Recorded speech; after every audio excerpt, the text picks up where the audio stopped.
Baltimore, meaning another washout. And for the fans, disappointment on Ducks night. But it's a new day, a new dawn, and maybe even a little sun. The Orioles and the A's have not yet played. Today, they play two. Coming up, game one.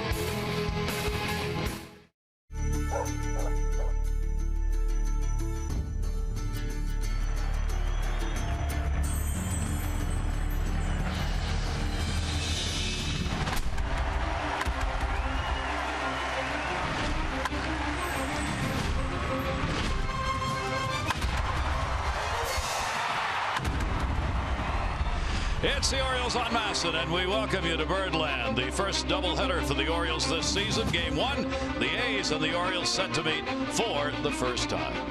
Hi, everybody. I'm Gary Thorne, and welcome. The Orioles last year 6-1 against the A's. They have won the last 5 games that they have played against Oakland. For the doubleheader, the Orioles have Paul YONDER called up. He has been added to the roster and will make the start in game number 1. TJ McFarland has been sent down for the moment. He may very well be the player who gets added as the extra in game number 2. Who are these Oakland A's? Well, let's take a look at the numbers they have put up so far. Their batting average is 11th. Runs per game is 11th. Home runs 7th. They are never a ball club, or rarely a ball club. Since the Bashers were there, that relies on offense. It's about pitching. Not where they'd like it to be. Team ERA at 8, a little higher than they'd like. Home runs allowed tied for 6th. Opponent batting average at 255. And you see the differential. This may be of concern to the Orioles. Better on the road than at home when it comes to runs per game. So, Jim Palmer, we get a look at the A's. Well, they're pretty consistent pitching, Gary. You see that number. I mean, a little bit higher at home, which is unusual because it's a great pitcher's park. The other thing is who's going on the mound for you today. Rich Hill, was an Oriole, not very good. Saw him last year up in Fenway, pitched a marvelous game. Got 4 starts for the Red Sox. So he's 0-3 at home, even though one of them he's pitched pretty well, but on the road, totally different. He's 3-0. They score him runs. He pitches well. He's a strikeout guy. So again, they just seem more comfortable, which is a little bit unusual. But I think over the last couple of years, when they get on the road, I think the hitters are very happy because, especially here, the confine's much friendlier. Mike Wright's going to make the starting game one for the Orioles. Buck Showalter talking about it this morning. He said he's a younger pitcher. I think when younger pitchers sit around that long waiting for game 2, a little more anxious. So I'd rather get him out there, get that game, and then have Jimenez ready for game 2. Well, I think that too. And what if you would lose the first game of the doubleheader? So put more pressure on him. You'd feel like I maybe even have to try harder. And we'll invoke the late Mike Flanagan. Sometimes you want to try easier. Probably easier to do that in game 1. So we will see Mike Wright. He's been pitching well. Yep. Orioles take the field. We are ready to go. Hope you are too. A doubleheader day. This is a split 2-game set. Second one tonight will be at 7, but the first one is right now.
On Masson is brought to you by Southwest. Transparency, low fares, nothing to hide. Overcast skies, the lights are on, but it is not raining. So hopefully we're going to play a couple of ball games here at Camden Yards. All right, let's take a look at the starting lineup for these A's, and it's not the one that they would have had in last night's game that had been played. Burns, Lowry, and Reddick, Davis, Vogt, and Valencia. Chris was not going to play last night. Alonso, SEMIEN will make the start in the 9-hole. The other Chris Davis, last 15 games, pretty good numbers. Well, take a look at Mike Wright coming off his best start of the year. It was a no decision because he didn't get him a lot of runs. Did lead when it was 3-2, but that was against the White Sox. So he's, it just seems like he's more comfortable using all his pitches. Matt Wieters will be behind the plate, so that'll be, you'll see the curveball, the changeup, and the fastball. Two of them, two-seamer. It's about 91, 92, and maybe up in the mid-90s with the four-seamer. You could see a few more fly balls than ground balls. He seems more comfortable, and we'll see how he fares today. But you were right about, you got a young pitcher, inexperienced, you got a veteran. You let him pitch the second game. You hope you win this one and take your chances. Yep. So we'll get to see Paul Yanish at shortstop behind him today. They had to work the deal out with Paul before the game, so the lineups came out late. Paul, of course, a great defensive shortstop, with this year was really hitting at AAA. So he is here. As you said, TJ McFarland, left-hander out of the bullpen, was sent down. Now, whether or not TJ is the extra player added for Game 2 of the doubleheader, we'll find out after Game 1. Buck Showalter's Ball Club 16-11, tied for first with the Red Sox coming into today's play. The A's are 13-16. They are 4 games out in the West. Billy Burns, center fielder, will lead it off. Switch hitter, and Wright's delivery to him will be away for a ball, and we are underway. Jordan Baker's got the plate. It'll be Toby Basner, Tim Timmons, and Paul Emmel. Paul Emmel will be the crew chief for this game. Mike Everett will be the umpire. Will come back for game number 2 behind the plate, and he is the regular crew chief for this umpiring crew. 2-0 count for Wright. 6 walks, 18 strikeouts in the 4 starts, 5 appearances that he's made. Comes in with heat on Burns, and that'll be fouled back and a 2-ball 1-strike count. Now, if you're Bob Melvin and you manage the A's, you want Burns to be Burns. I mean, he's already stolen 8 out of 9. They run a lot more than the Orioles. You can see right there, much better hitter, and he got his pitch to hit, fouled it off. And that one will be in the air to left field. REIMOLD started back, had to come a long way in, and Burns is retired. Yeah, take a look at the Orioles defense. REIMOLD, who you just saw, Jones and Rickard. That's the outfield. Machado back to third, where he won the platinum, gold, and the gold glove. Giannis can really pick it, so you don't lose any defensive. Scope, Davis, and then 2-time gold glove winner behind the plate, Matt Wieters. That'll bring Judd Lowry to the plate. Yet another switch hitter. 2 switch hitters and a lefty in the top 3 in this lineup, and this is a hot bat that is at the plate right now. Pitch to him, and that will be taken for a strike. For Lowry coming into the ball game, he's hitting .393 over the last 16 games. He had a slow start, hitting only .209 for the first dozen that he played in. 0-1 to Lowry, and that'll brush him back from the plate a little bit. 1-1. Yeah, and of course, he is a switch hitter, and he can't hit the ball all over. The A's have lost 4 in a row. Last year, they lost 35 one-run games. 3 of the last 4 losses by 1 run. They're already 5 and 6 in 1-run ball games. Yeah. Swing and a miss by Lowry. Lowry hitting .312 left-handed, .318 right-handed, no home runs. Extra base hits come with his speed. He's got 5 doubles, and all of them have come from this side of the plate. Yeah, it's amazing. The Orioles just shifted when they get to 2 strikes. You would think he'd go the other way, and he does. That one will be foul. Trying to get down that third base line. Yeah, wouldn't you think if you were more to left field on a left-handed hitter that when you got to 2 strikes, he may try to cover the whole plate and maybe be more of a opposite field hitter? But that's apparently not what the charts tell him. Nope. They had played to take the bunt away, as Jim said, until you get to 2 strikes. 1-2 delivery on the way, and that's exactly where he goes. That'll fall in for a base hit. REIMOLD really hustling here. Big turn made by Lowry. Make sure he stays on with a single, so he gets the bloop the other way, Their first hit of the ball game. Yeah, a little breaking ball that just stays up enough. I mean, he didn't even come out of the box other than this was going to be a single. So there was really no pressure on Nolan REIMOLD to get to it very quickly, even though he did. And that will bring up Reddick. Josh Reddick, power bat, 4 home runs, 12 RBIs so far. Loves this ballpark. .324 lifetime average here at Camden Yards with 5 home runs. And the pitch is taken inside for a ball. For Mike Wright, the Orioles starter, this will be his first appearance against the Oakland A's. He got his tune-up with the innings worth of relief work against the Yankees. Worked an inning, gave up 1 hit in preparation for the start. So Wright did not get moved around in the starting rotation. It's just that instead of taking his day's work in the bullpen, he got it on the mound against New York.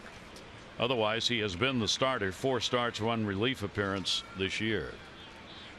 Lowry over at first base. Not a big lead. 1 ball, 1 strike delivery, and jumped on it. Fouled it back 1 and 2. Yeah, the thing about Mike Wright, he throws the 2 fastballs, and I think sometimes just because he wants to throw strikes, he can change speeds with that fastball, and it can be a little bit confusing as long as he stays out of the middle of the plate because he just adds and subtracts. 1 and 2. And that one way up high. 2 ball, 2 strike count. This lineup, as we go through it, talk about what they're doing at the plate, seems to be one way or the other, not much in the middle. They're either hot and really driving the ball well, or they're in pretty good slumps, the hitters in the lineup. Reddick, for one, is 6 for his last 32. That's a 188 average covering 8 games. Exactly the opposite of Lowry, who's on at first base. And we back into the screen. 2 ball, 2 strike count remains. Now, he's one of the guys, though, in this lineup, and they don't have a lot of power hitters. Of course, Chris Davis, as we showed you, he's behind him. He can hit the ball out of the ballpark. But Reddick, what, 20 home runs last year. When he stays healthy, high, career high 32. So he's somewhere between 20 and the 30 range. Swing and a miss as he went away. Foul tipped into the mitt. Well, take a look at our Mercedes pitch. He just runs the ball away from him. I mean, the target's on the outside quarter of the plate, and of course the illusion when the ball runs like this at 95 miles per hour, it's going to be over the plate, and it eludes the bat head. Exactly what Mike Wright wanted. So Lowry remains on at first base, and there are 2 down. And here is Chris Davis with a K. Much talked about, a lot of stories written during the preseason spring training games about the 2 Chris Davises, as both of them have got some power. That ball he was trying to drive. Let's take a look at our T-Mobile, the greater coverage of baseball, brought to you by T-Mobile. There they are. They're comparable numbers with obviously the Orioles' Chris Davis. A lot more at bats, a lot more years. But Chris Davis of the Oakland team putting up some home runs with a 66 so far. He's DHing in this ball game, and he's gone for another home run on both of those first 2 swings. Yeah, he airs it out. I mean, he does not get cheated. It looks like, appears to me, real good fastball hitter. And out over the plate, preferably. That's not too many guys like it up and in. Runner at first with 2 down, and he got him on 3 big swings. So Wright gets a couple of strikeouts in the inning. No runs, 1 hit, no errors, 1 left on base. The Orioles lineup for game 1 of our doubleheader coming up.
We'll remind you throughout here, it's split doubleheader today, so can't get here for this one. 7 o'clock tonight will be game 2.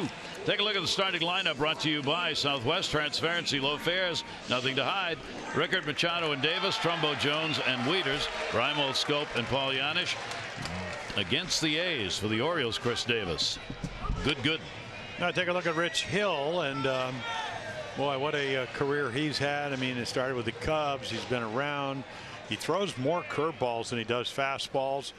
You know, occasional changeup. Probably controls the curveball better than the fastball. And again, look at all the strikeouts in innings, more than innings pitched. And then neither of them hit him particularly well. Lefty's a little bit higher. Rickard got a game off against the Yankees. Back in the lineup, and at the top of it, playing in right field in this ball game.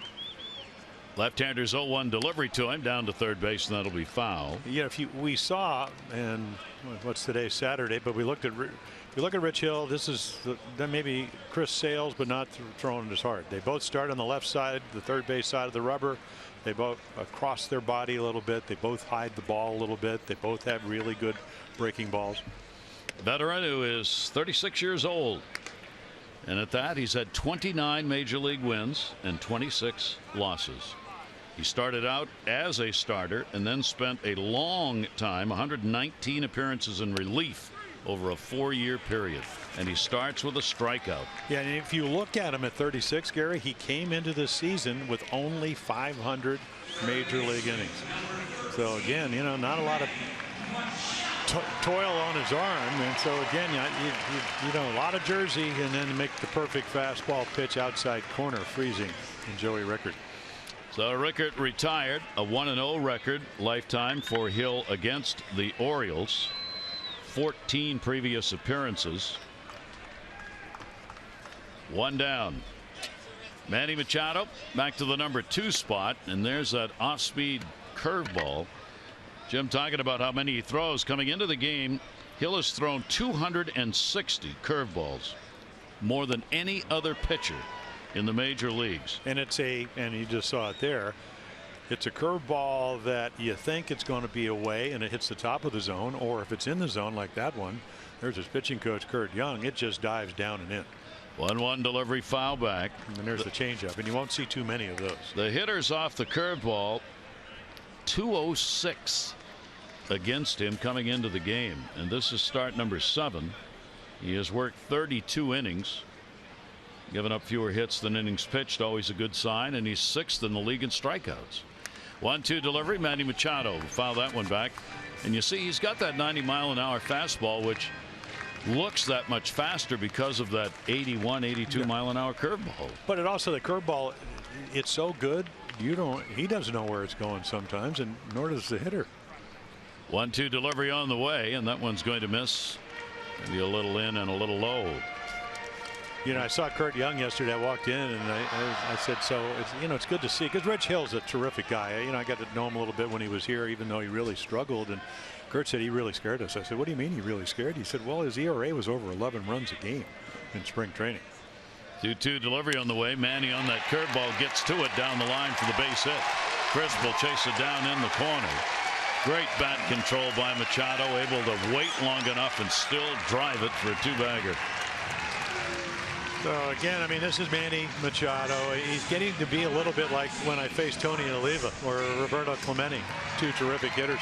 You throw him a breaking ball early in the count, you may make him look bad, Gary, and you come back with the same pitch and they smoke it into the corner. Though Manny's on, he has been the leader in doubles for most of the month plus of the major league season. And the Orioles get a first opportunity to score here. Manny gets his 14th double, tying him with Jose Altuve. And here is Chris Davis. Chris trying to get out of an 0 for 12. Puts that one in the air to left center field. It's coming back to Chris, though. He's got it. Manny's going to go. Weak arm. Throw. No chance. That's what scouting reports are all about. Generally, you would not run on a fly ball like that, but they know COCO Crisp is not throwing well, so you take off. Yeah, and this, of course, it allows him, in case you get a curveball in the dirt, that maybe you can score. But to go back to the scare factor, he was so bad as we take a look at this. And Chris, of course, he can go get him. He just, as you mentioned, everybody knows he can't throw. He can still steal bases. kind of a one-hop lob. So take a look right here. But anyway, Rich Hill couldn't throw the ball over, so they put him to the backfield. So those last 3 starts in spring training were against minor leaguers because of the fact that he couldn't throw strikes. They didn't want to embarrass him, and then the season started. And away he went. Yeah, exactly. Yeah, he's been spectacular on the road. We talked about it. He's 3-0 on the road with 3-0. Runner at third base, up high with a pitch to Trumbo. Hill's ERA on the road is less than 1.92. And you factor that with the fact that they only score a little over 3 runs at home and then over 4 at home. So that's a great, or on the road, that's a great combination. You're pitching really well and they score for you. Trying to get that run in from third base. Strike taken on the outside corner. See the alignment. Yeah, Chris Burns and Reddick, and Valencia is back. SEMIEN, Lowry, Alonso, and then last year's All-Star behind the plate, Stephen Voigt. Trumbo 321 with runners in scoring position on the year. Orioles have had a bit of a struggle with this for the last 4 games, and they do here. Orioles are now 2 for their last 29 with runners in scoring position. Hill gets a couple of strikeouts. No score.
Enjoy a cold one to look forward to Miller time later in our ball game today, brought to you by Miller Lights.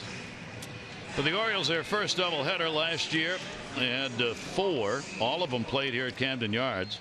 They swept 2, split 2 in their doubleheaders last year. For Oakland, kind of ironic, this is their first doubleheader in exactly 2 years. Melvin's Ball Club, the last time they played a doubleheader was May 7, 2014, and it was against Seattle. They haven't swept a doubleheader since 1998 against the Detroit Tigers, and they have not swept a doubleheader on the road since 1986 against Kansas City. Stephen Vogt will take the pitch. Their catcher, another left-handed bat in this lineup. Lefties 317 off right. Right-handers 245. The 3 home runs that the Orioles starter has given up have been hit by left-handers. Vogt, Valencia, and KHRIS. That'll go the other way, and that's a base hit. Again against the shift. Stephen Vogt had a lot of room over there, and he's got a leadoff single. Yeah, and Mike Wright's head goes straight down. You got to live with it, apparently. I mean, because that saves a lot of runs. And I'm sure it does. But boy, when you make a good pitch and your result is the routine ground ball goes into left to lead off the inning, that's an important factor. Yeah. But you'll do that all the time with 2 outs. And here's another former Oriole. Danny Valencia comes to the plate. Valencia just came back off the DL yesterday, so this is his first game back. He was playing well, then had a hamstring problem that took him out. 5 for his last 15 at the plate, and he'll take Wright's delivery on the outside corner. Came up with the Twins, and of course, he was playing really well with Toronto. Oakland gets him. ends up hitting 11 home runs, 11 of his 18, and 13 of them. I always thought it was a guy that you'd platoon against left-handed pitching. 13 of the 18 home runs last year against right-handed pitching. Valencia goes straight up the middle. Scope is there. The flip. Nice flip. JANISH for 2. Major league right there, sports fans. Yeah, I'll tell you what, like a guard in the NBA, boy, you just give them a little pass perfectly. I mean, you get to it right there. Look at that. Nice little transfer, and then JANISH can play too. You can already see that. I mean, this is spring training where Scope really worked on going to his right, the agility, and then just makes tailor-made. JANISH up, getting the start for the Orioles, and that's why his defensive abilities are unquestionable. 2 down, nobody on. Here's COCO CHRIS. CHRIS was not going to be in the lineup in the ball game last night. He has been out for unspecified non-medical problems. He is 4 for 25 with a home run, 4 RBIs over the last 7. Missed a lot of games last year. That one's going to be a base hit. Davis the try, couldn't get it. So CHRIS back into their lineup with a 2-out single. Yeah, 348 hitter at this ballpark. That number just went up. We 2 singles in the inning. Yeah, he's hoping he catches it. But you mentioned why lefties are hitting him and that average over 300. It's just, if you're going to throw your breaking ball and you throw it inside middle, it's pretty much right where left-handers like it. And you're playing crisp away. It speeds up the bat, so you get in trouble. Base runner on, shift on, and the pitch will be taken up high. Yonder ALONSO playing at first base, and you see how many left-handed bats they have got in this lineup today. There are 2 down with the runner on at first. ALONSO will foul that one back. He wanted to drive it. He has hit safely in all 4 of the games against the Orioles, going 5 for 16. Comes into this game 4 RBIs the last 12. He too started out slowly. He hit only 130 for the first 15 games. 237 cents. 1-1 pitch on the way, and that one looped the other way, and there's another base hit. Going to second base and going to third. CHRIS with still real good speed. That ball died. Wet grass out there, so it didn't roll very far. 3 hits in the inning. First and third, 2 down. So another, they shift, and he just goes the other way. Kind of always wonder why hitters don't do that, but of course if they could do it, you wouldn't be shifting. That's right. Because you'd have to play them pretty much straight away. So now the A's get a chance. Marcus Semien coming up. They've hit 257 as a team with runners in scoring position. That is 6th best in the American League. That double play looms even larger. Well, most home runs by a shortstop other than Trevor Story of the Rockies, 7 of them. Wright's delivery to him in the dirt, and what a pick made right there. That saves a run as Wieters again, the catcher's glove used as a first baseman's mitt, because there's no way he's getting the body in front of that. Yeah, it's just a hard slider, and Matt feels more comfortable. I'm not sure he could have gotten his body in front of that. 1-0 count with 2 down. Semien, number 9 hitter, will take the pitch up high. A's trying to end that 4-game losing streak that we were talking about. 13-16 on the year,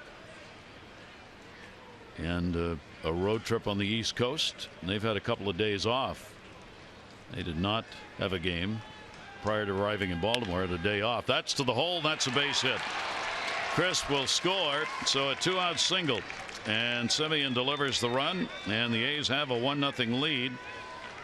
Both right and left-handers using left field. Yeah, you think it's a pretty good slider, but it has enough of the plate. It's not right on the corner, and then Semien with good power. So he's got a quick bat strength, able to get it by the third baseman. Great vantage point right here. You can see him hook it. And then again, nobody's playing there. This finds that 5.5 hole between shortstop and third base. That's good for his 13th RBI, and that is a team leading 13. He was tied with Reddick coming into the ball game with a dozen. 2 away, runners on at first and second now as Alonso goes down to second base. Semien on at first, and Burns, leadoff batter, who flied out to left field his first time up. Well, this is a physical and an emotional test for Mike Wright because there have been a lot of softballs against the shift, and now you got one of your best hitters up. And that's the second time he's already seen him. 1-0 delivery comes right back to him on the big hop. He'll run it over and make the flip and record the out, but a run is scored. 4 hits, all singles, no errors, and 2 left on base. Early lead for the A's.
The game, Calvin Davis from Del Mar, 500 for being selected, 500 more for every Orioles home run hit today. Play Home Run Rich's scratch-offs, win up to $50,000, or enter non-winning tickets for a chance to be the contestant of the game. Go to mdlottery.com/baseball. Good luck, Calvin. It's a baseball name, Calvin Davis. Starting at first, wearing number 36, Calvin Davis. Well, the Orioles had, let's see, they had Cal Sr., he was managed and third base coach. You had Cal Jr., who played in the Hall of Fame. You had Calvin Pickering. Yes. Good name. Adam Jones, another good name. Adam has faced Hill once. He's 1 for 1. Wieters and REIMOLD to follow. Hill's delivery to Adam fouled off. The Orioles against left-handers have gone 5 and 3 left-handed starters. That happens to be the second best win percentage in the American League behind Texas. So the Orioles off to a good start against left-handers who over the last couple of seasons have presented some problems for the Orioles. Way inside on the break, 1 and 2.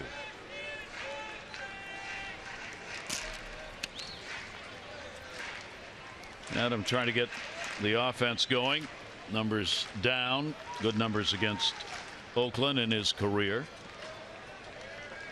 1 ball, 2 strike count, and the pitch to him that also will be inside. Evens it up from Hill at 2 and 2.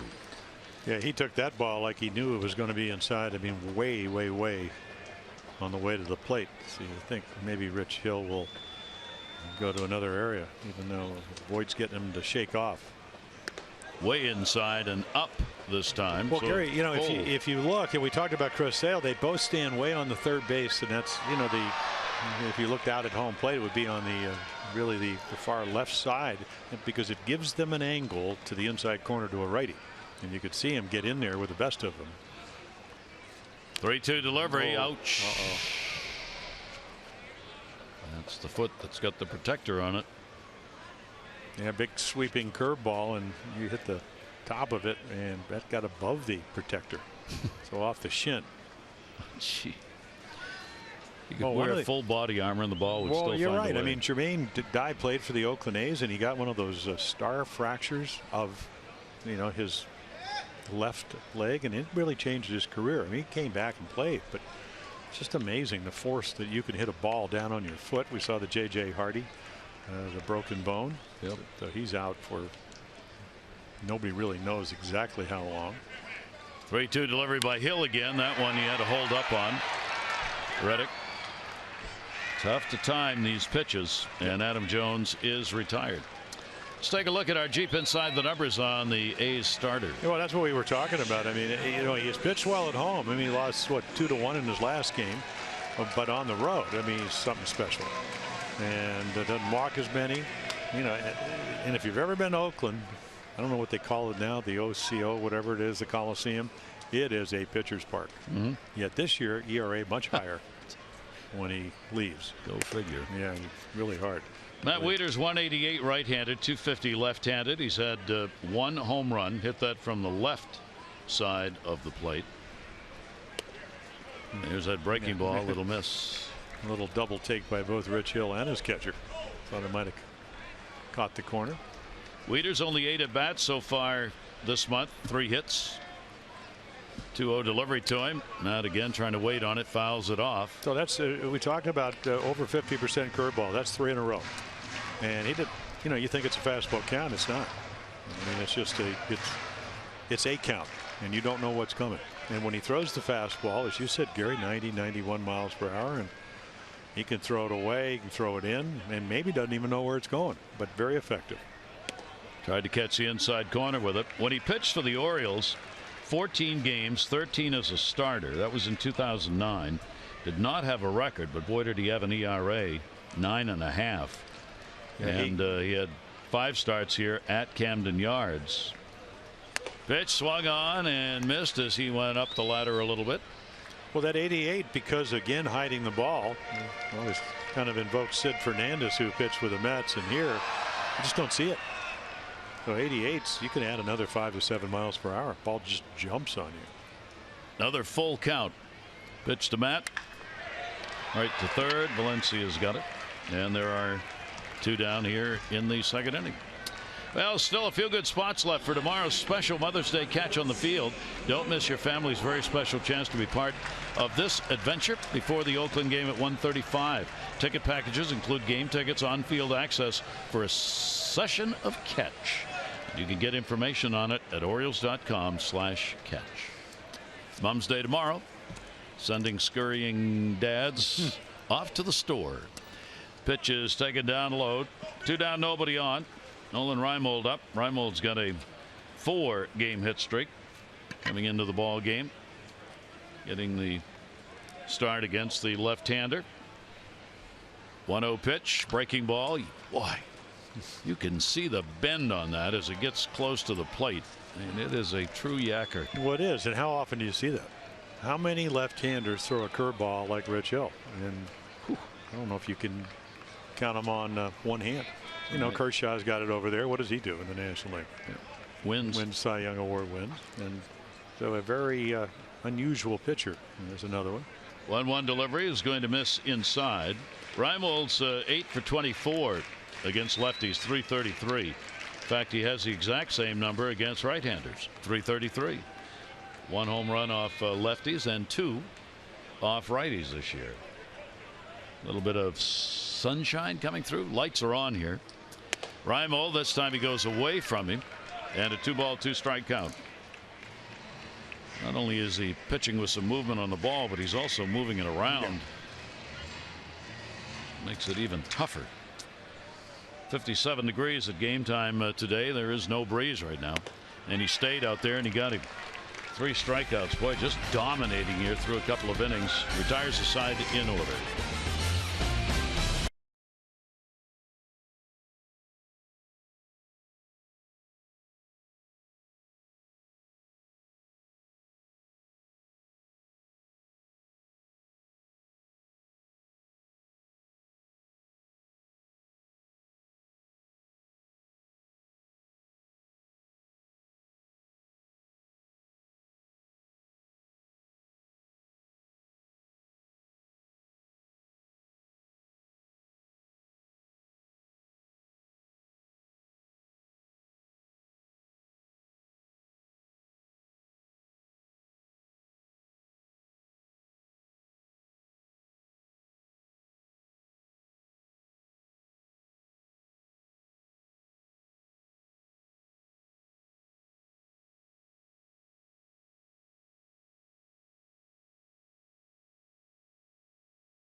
Jones, and you no longer have the pies. What do you do? Well, at the end of the game the other night when they won in extra innings, Alvarez out there, out came the gum. The entire can full. And after the ball game, he said, I want to apologize to the grounds crew for having to pick up all the gum. I got so excited. My bad. I need pie. He still enjoys coming to the ballpark. Yeah, not that gum tastes bad, but pie is even better. No, it is. And the excitement is you don't know what flavor it's going to be. So it was gum. And the pitch will be taken inside for a ball. Here's Jed Lowry. Lowry picked up a base hit his first time up. Lowry against the Orioles, only a .211 batting average in his career. Little better in this ballpark at .227. 1-0 to him. Mike Wright will come inside. Wright going after his second win. He is 4-7 for a career mark. Only 26 years old. Hill on the other side at 36. 2-0 delivery.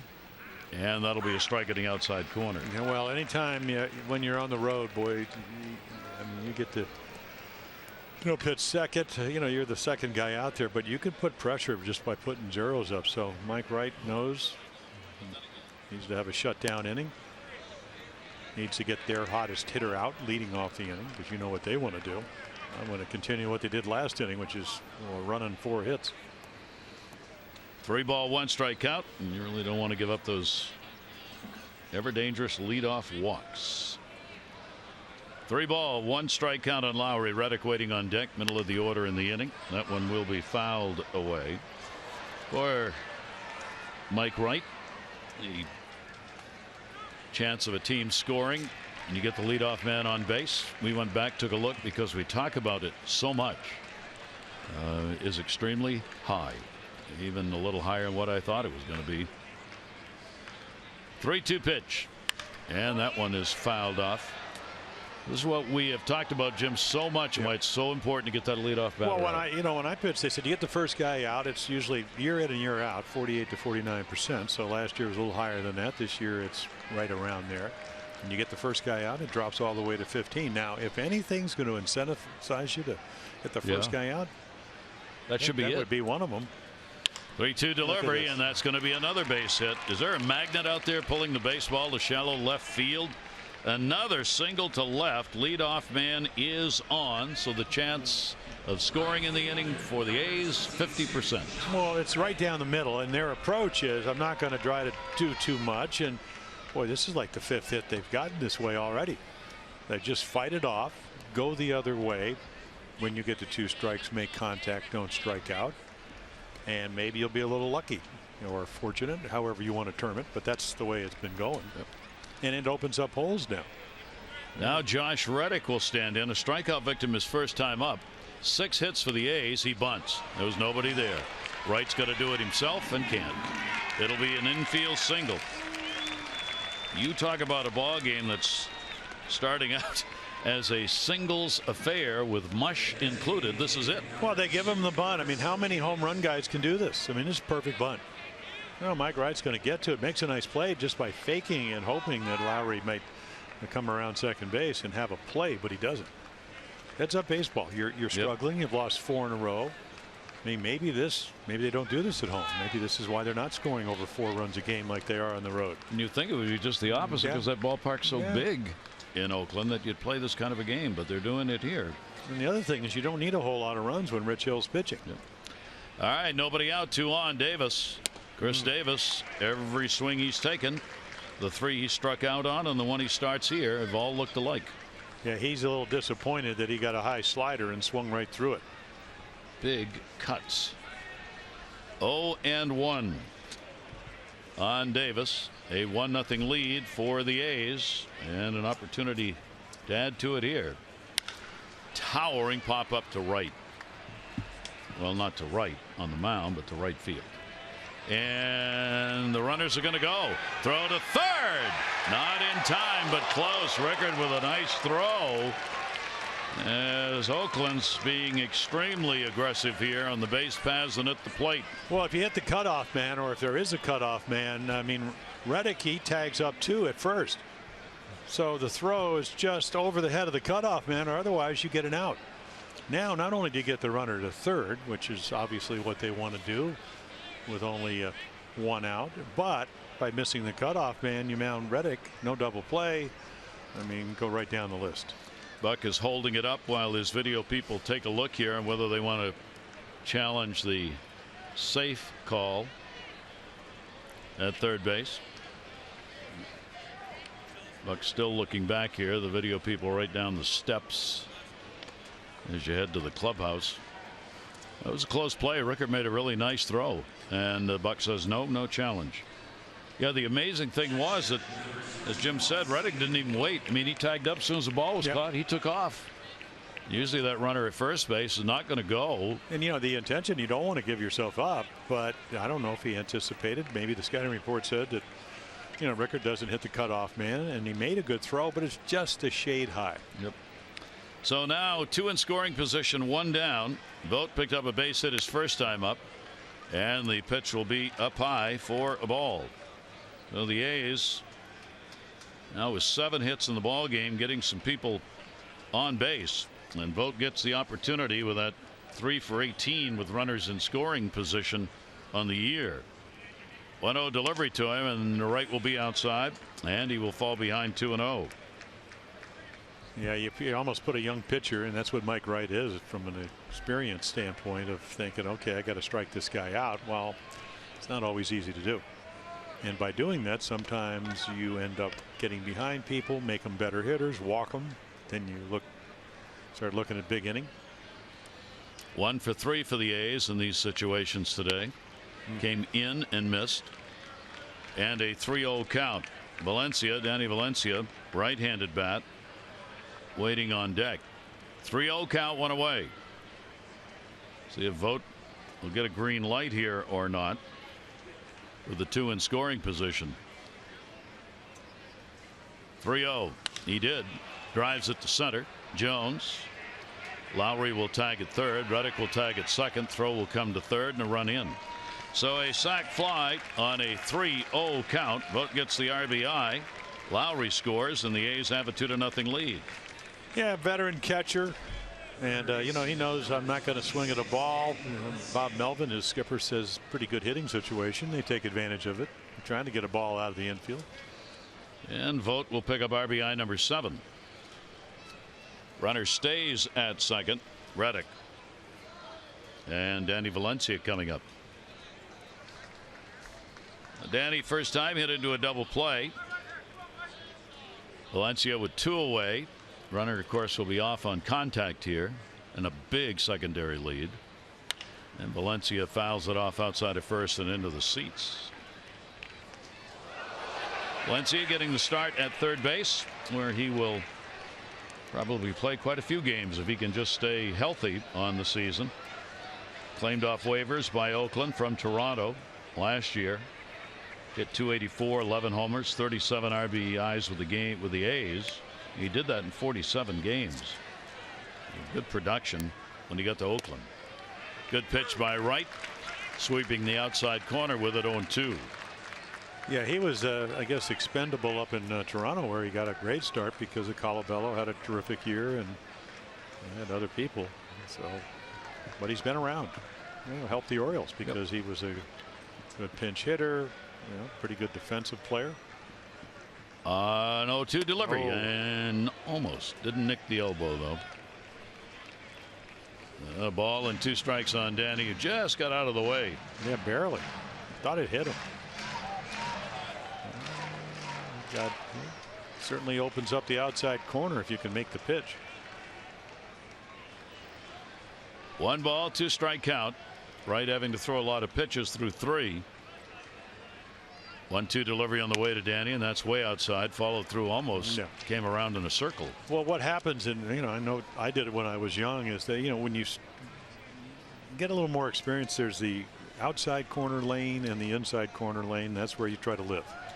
But when you don't throw it to the outside corner, you kind of jerk it. That's the result you get, and you want to get it there, and you just kind of over rotate, and it goes about 2 feet outside, and it's. And there's a good slider, but outside. Just a little bit outside. So Danny Valencia works the count. 3 balls, 2 strikes at second base. Reddick with a base hit, a run in. Semien RBI second inning.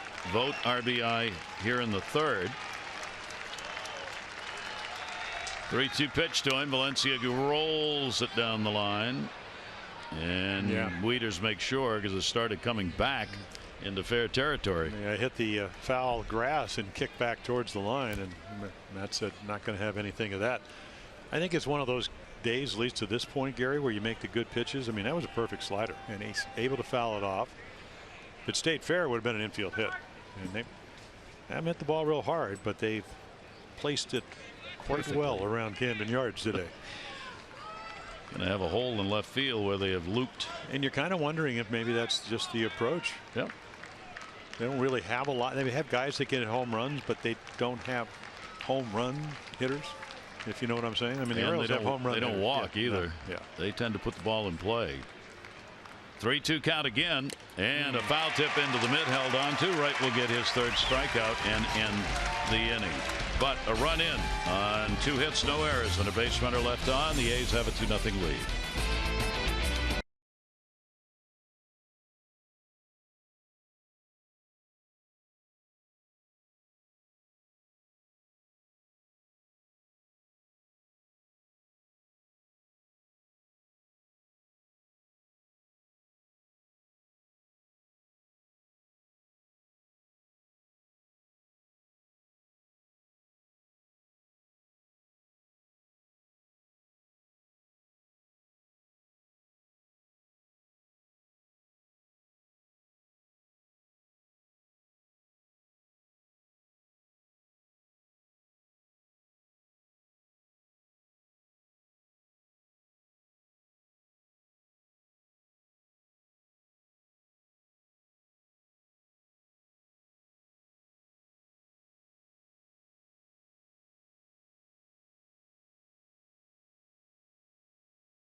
For healthy babies.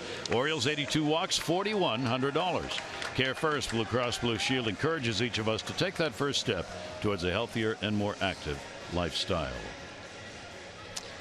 There's a young man who's going to be a manager. You can tell simply by the way he has his head located on that left hand, thinking. Yeah, we just get him closer to the rail. He can lean over the rail and gaze out at the field. And say, Buck, I have an idea. Yeah. And the pitch is taken for a strike. Here is Jonathan Schoop. Schoop has an 8-game hit streak coming in, upping the average to 237. His brother Charlin had quite a ball game with Norfolk last night.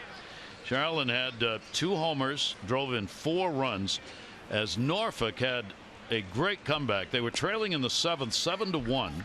The Tides got 2 in the 7th, 3 in the 8th, 1 in the 9th, and 2 in the 10th. And they won the game 9-7. Trey Mancini had his first AAA home run. Christian Walker, a 2-run homer. Audrey Perez, 2 RBIs. Congratulations to the Tides on a big night. Brother Jonathan, not so successful, strikes out. Yeah, the big hook. Think it's going to be there, and it ends up over there. I mean, the curveball, if you're a hitter, before the DH, had to try to hit those pitches. Burt Blyleven, who we'll see in Minnesota. But I mean, you know, it's the speed, it's the break. And it's not only, I mean, it can be a vertical break, it can be horizontal. Some curveballs go pretty much straight down, some go down and away. And he's locating. And then you sit on the bench and you go, I could hit that. And then you go up there and the spin, Gary, is incredibly tight. Paul Janish will take the breaking ball. Ball back with the Orioles. Reinstated before the ball game. Orioles not wanting to lose this great glove out of their organization. Paul out of options. My understanding is they got a new deal done, and Paul playing here in this one. We'll see whether or not he stays. TJ McFarland sent down to make room on the roster for JANISH, who takes the curveball for a strike, just shaking his head as that one went by. Not at the call, but at the fact, what am I supposed to do with this? Well, he tried to duck it. He was hoping they'd call it high, and they didn't. 2-ball, 2-strike delivery and a roller. And you'll see a lot of those off this curveball. Sometimes that's all you can do with it. You just get enough of it to foul it off. 2-ball, 2-strike count. JANISH, a lot of major league games under his belt, and the Orioles more and more have looked to him when they've had injuries in that infield. 2-2 delivery on the way, and there's a little tapper. Lowry. And they're 2 away. Gather your family and celebrate Mother's Day the weekend here at the ballpark tonight when the Birds take on the A's. 7:05, second game of the doubleheader. First 10,000 female fans 18 and over get the Orioles canvas tote presented by MLB. Then tomorrow, first 10,000 female fans 18 and over get the Orioles Infinity scarf. And after the game Sunday, kids 14 and under get to run the bases. So see you tonight or tomorrow or both. Orioles.com for tickets. Some mums on hand today. Pitch taken away for a ball. Rickard called out on strikes his first time up. Joey 2 for his last 17, covering a 6-game span now. And the off-speed pitch will hang up in the air, 2-0. So Rickard, time to make the adjustment that the pitchers have made to him. Yeah, you see him some good pitching, but that's the major leagues. And even Sabathia, everybody's saying, I mean, TRUMBO, who's been pretty hot steadily through the first 5 weeks of the season, said you just didn't have a whole lot to hit. And then you get the right-hander guys against Joey Rickard that have the sliders, and you don't really see that type of quality breaking ball as you come up through the minors. 3-0 delivery Rickard will take, and he's on 4 straight. So the Orioles get their first walk. Hill has walked 14 in 34 innings. Yeah, the way he's pitching, you need a little bit of help, and that's what he gives you. And Manny Machado. I hope that, and again, obviously you'd love a home run, but you take another ball in the corner, or maybe one up the gap, or Chris Davis on deck, maybe just a single to extend the inning. Rickard with good speed can score on any ball up the gap or extra base hit. Manny has picked up a double in his first at bat and takes a big rip at that pitch that's out of the strike zone and away, something Hill has been able to locate as desired here in this ball game. Manny a 1 for 5 lifetime off Hill. Rickard at first base, held by Alonso. There's another one, same place, same result. Our PNC inside the numbers. Well, there you go, and it's, the curveball has a lot to do with it. Jake Arrieta won the Cy Young Award. Kershaw usually wins it. Incredibly low numbers. 0-2 will wait on the throw over to get Rickard back to the bag. Well, Rich Hill started with the Nationals last year and pitched well at the minor leagues. Was released, signed with the Red Sox. At Pawtucket had pitched very well. Then had the 4 starts in Boston after he had pitched in the Independent League. Long Island Ducks. He looks like he's still pitching. He's just having a good time, and you don't see any emotion because he is 36. He's gone through a lot. He kind of goes about his business. Well, he's been their best starter so far this season, and on a team noted for starters, although this year decimated by injuries. Runner goes. Rickard will come back on the foul ball by Manny. Manny's had a great homestand, piling up the numbers. He's gone 11-12 now for 29. 12 for 29 during the homestand. 5 RBIs. He's had 4 runs scored, and he continues at the top of so many of the offensive categories in the American League. Second in average. Inside, nice stop by Vogt, and that'll hold the runner Rickard at first base. Yeah, and all parts of the park. I mean, from line to line. That's why he's such a tough out.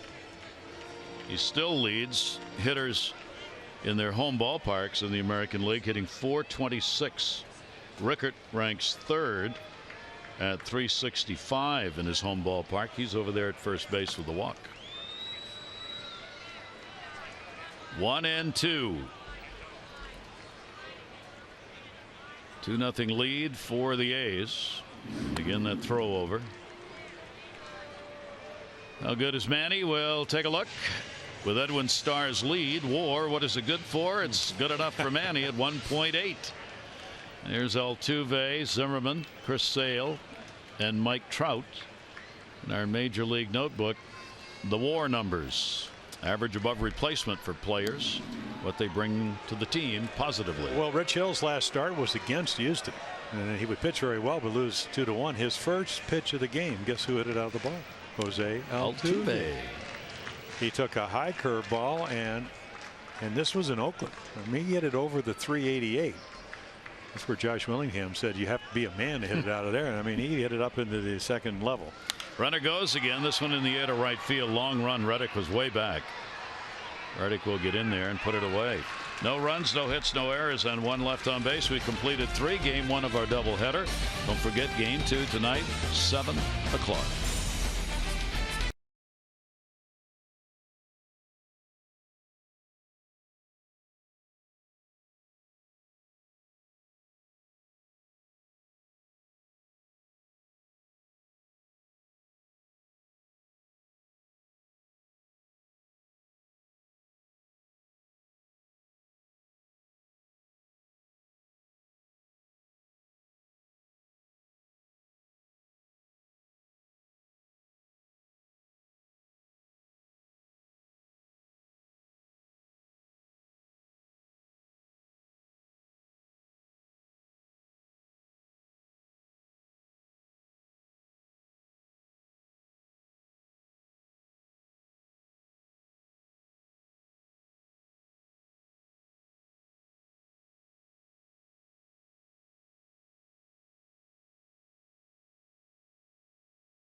Fourth inning of Orioles baseball is brought to you by the RAV4 Hybrid, all-wheel drive and unexpected performance. Visit buyatoyota.com. Gary Thorne, Jim Palmer with you. Yes, that is blue sky, sports fans. For those of you around the Baltimore area, it was 1886 last time we saw that hole in the clouds. Boy, what a start for the year for the Orioles at home. Seemingly every game for the Orioles at home, cloudy and rain. Good one today, though, and we're up to 60 degrees now. Swung on and missed by COCO CHRIS. CHRIS with a base hit and a run scored. SEMIEN an RBI single. Vogt with an RBI sac fly, the 2 runs. Orioles have 1 hit, a double by Machado in the first inning. So 0-1-0 for the Orioles, 2-7-0 for the A's. Mike Wright trying to break his streak here at home. He's 0-3 in his last 5 starts here at Camden Yards. 1 ball, 1 strike delivery, and that is going to be in there for a strike. During those starts, his ERA is at 7.5 here at Camden Yards. His last win at home, 28th of May 2015 against the White Sox. 1 ball, 2 strike count. Crisp will foul that one away. Crisp has done well against the Orioles. A lot of at bats, a lot of games. .297 career hitter against the O's with 6 home runs. And as Jim said, still has great speed. Yeah, switch hitter, can steal bases. Lashes one the other way foul. Yeah, I think what happens if you're Oakland and you're going to prepare you know, thought it was going to be Jimenez last night. So now you do your film work on Mike Wright and you go, okay, what side of the plate is he more comfortable on? And that would be lefties away. And that's what they've done. They've looked away and they've hit the ball that way. Orioles now much more conventionally. That one he pulls because it was in. Yeah, and that was a changeup. So again, instead of the changeup, you know, normally when you throw a fastball and a guy's really late on, if you're going to throw a changeup, you want to throw just off the outside corner, not thigh high on the inside part of the plate, because that's going to speed up the bat. So he's a little bit fortunate that that ball was yanked foul. Chris was hitting only $180 from this side of the plate. 364 right-handed. That one off the fist, popped up to left field. REIMOLD, who is shallow, is already there and puts it away. Chris retired. Well, voting's open for the All-Star game. You can go to Orioles.com/vote-orange. Vote up 35 times per email address. Maximum 5 votes in a 24-hour period. Vote early, vote often, and vote orange. The Orioles.com/vote-orange for the All-Star game coming up in San Diego. Lots of great choices from the O's. Alonso coming up. Goes after the first pitch. Jonathan Scope will put it away. 2 down. A quick out. Well, the adjustment. They look for certain pitches, and I think Mike Wright has talked about it. Tyler Wilson, another young pitcher for the Orioles starters, has certainly said, hey, second, third time through the order, we need to be able to change speeds. We need to pitch to both sides of the plate with our fastball. And for a lot of young pitchers, they just haven't learned to do that. This inning's been good. You know, he got crisp out because he eventually got a fastball at 95 right on the inside corner. So he'll learn. And if he doesn't, they'll, you know, he'll maybe go be a bullpen guy. I mean, really, that's what it comes to. And I don't, and it's no disrespect for him. He doesn't have enough innings yet. One thing about Mike Wright, every level he's played on, he's struggled and then he's figured it out. Down to third base, Semien. The ground ball handled by Manny Machado. Semien, who had an RBI base hit his first time up, is retired. Clean inning for Wright. Orioles looking for some bats. Just one hit.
Look, we want to take note of the celebration yesterday of Willie Mays' 85th birthday. From 51 through 71, nobody had more home runs. It was Mays, Aaron, and Mantle. How about that? Triumphant. And Joe DiMaggio, who was slow to pass along compliments when it came to great baseball players as far as naming them the best, said always try for perfection. There's never been a perfect ball player. Willie Mays came closest, but always try. Happy birthday. And there's the Hall of Fame plaque with the great numbers by arguably the greatest player ever. That argument will never be settled, but there will be no argument that Willie Mays is in that group. Well, how about if you were a baseball fan in New York when they had the Giants, the Dodgers, and the Yankees? You got to see Duke Snider, the boys of summer, and then you got to see Willie at the Polo Grounds. And then if you kind of ambled over to the Yankee Stadium, you saw DiMaggio, and then you saw Mantle. All in one sitting. Yeah.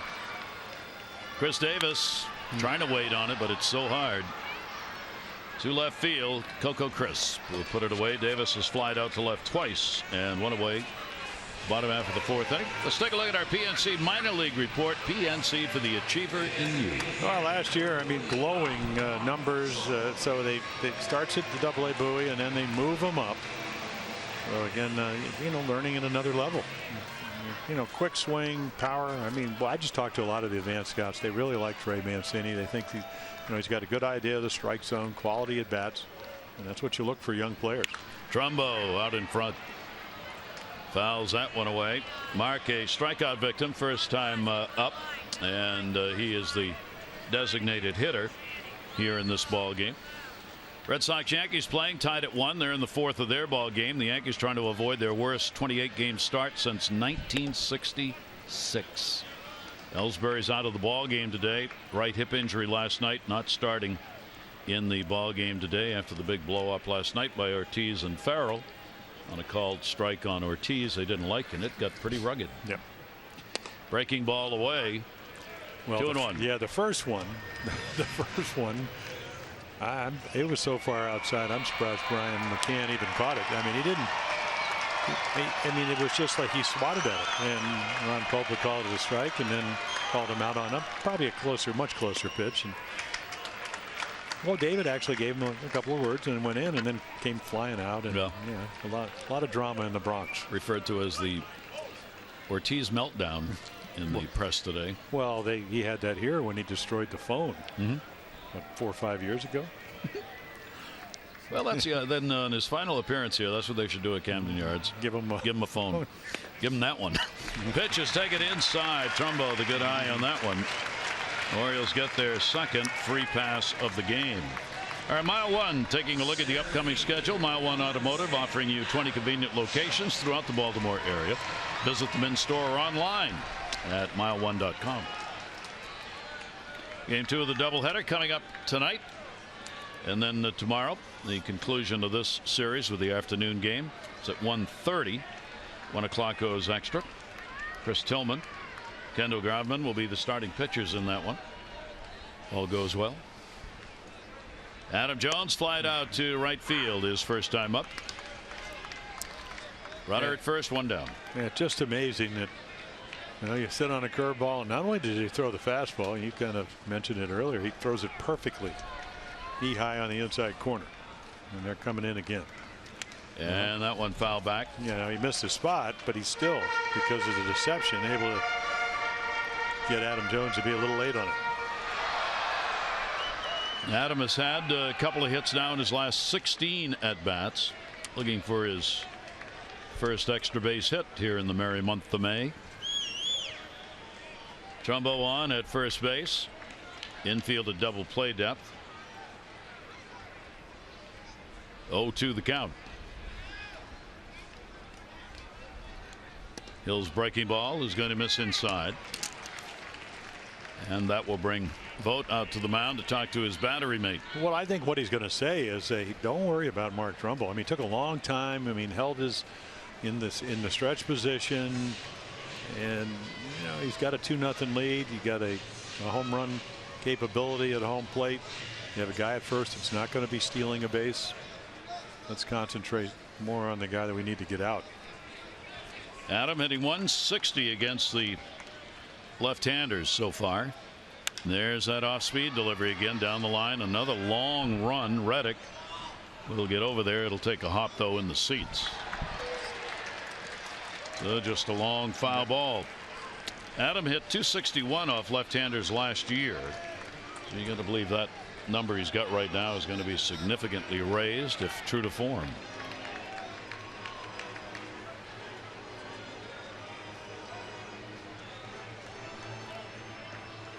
One ball, 2 strike count with one down.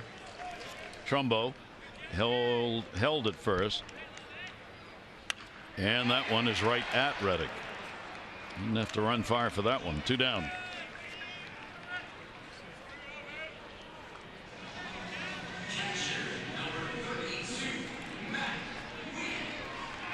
That'll bring Matt Wieters up.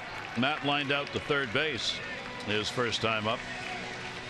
A couple of injuries of note around Major League Baseball. Of course, CC Sabathia pitched that great game against the Orioles, out with a groin problem, now is on the DL. Mike Moustakas, Kansas City, broke his thumb.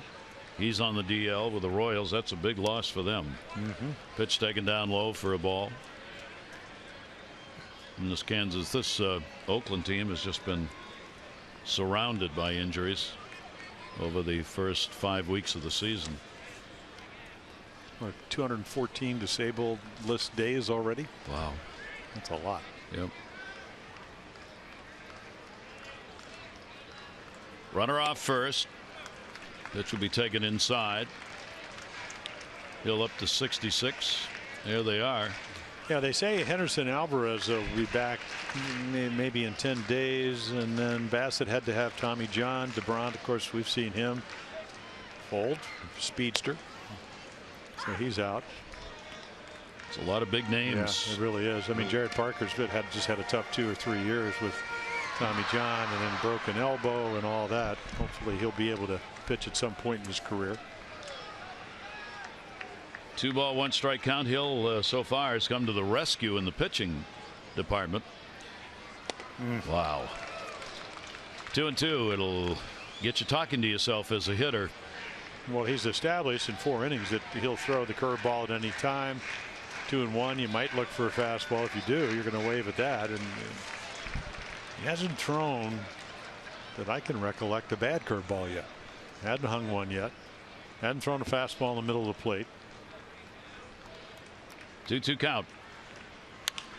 Another one waited on, fouled it off. That one towards the outside part of the plate. And because he's 6'5" and he is able to hide the ball and they'll throw the ball downhill, with 2 strikes, you cannot give up on the curveball. That's why I think Matt Wieters chased that ball. It was probably a little out of the zone because some of those curveballs will hit the top of the strike zone. 2 ball 2 strike count. The walk to Trumbo. He's at first. Wieters, the off speed bouncer. They'll go to second. Play made there. Valencia to Lowry. No runs, no hits, no errors. Hill has not allowed a run this year after the 3rd inning.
Baseball on Masson is brought to you by Southwest. Transparency, low fares, nothing to hide. By University of Maryland, University College. With Jim Palmer, I'm Gary Thorne. First game of our doubleheader. The game rained out last night. 7 o'clock tonight will be game 2. Ubaldo Jimenez, Jesse Hahn scheduled to make the starts. That'll be on Masson 2. Yeah, Hahn, a terrific ground ball pitcher, and when he's healthy, and then Ubaldo coming off a tough start against the White Sox. He's of course looking to get first batters of innings out because it's so important. Yeah. Looking to bunt. Kind of dropped the bat at it because the pitch was away, and he did go after it, obviously. Burns has flied out, grounded out. Burns, Lowry, Reddick, Top of the order, 2-0 lead A's. SEMIEN the RBI single, Vogt the sac fly. Orioles have 1 hit, a first inning double by Machado. Wright no walks, 3 strikeouts. Hill 2 walks, 4 Ks. And the fastball is going to miss up high. Yeah, Burns came over to the A's from the Nationals, who drafted him in the 32nd round for Jerry Blevins last year. How about what did he have last year? 38 infield hits. So he can run a little bit. There's another one. That's a base hit as it sneaks through by JANISH. So the leadoff man on here in the 5th inning.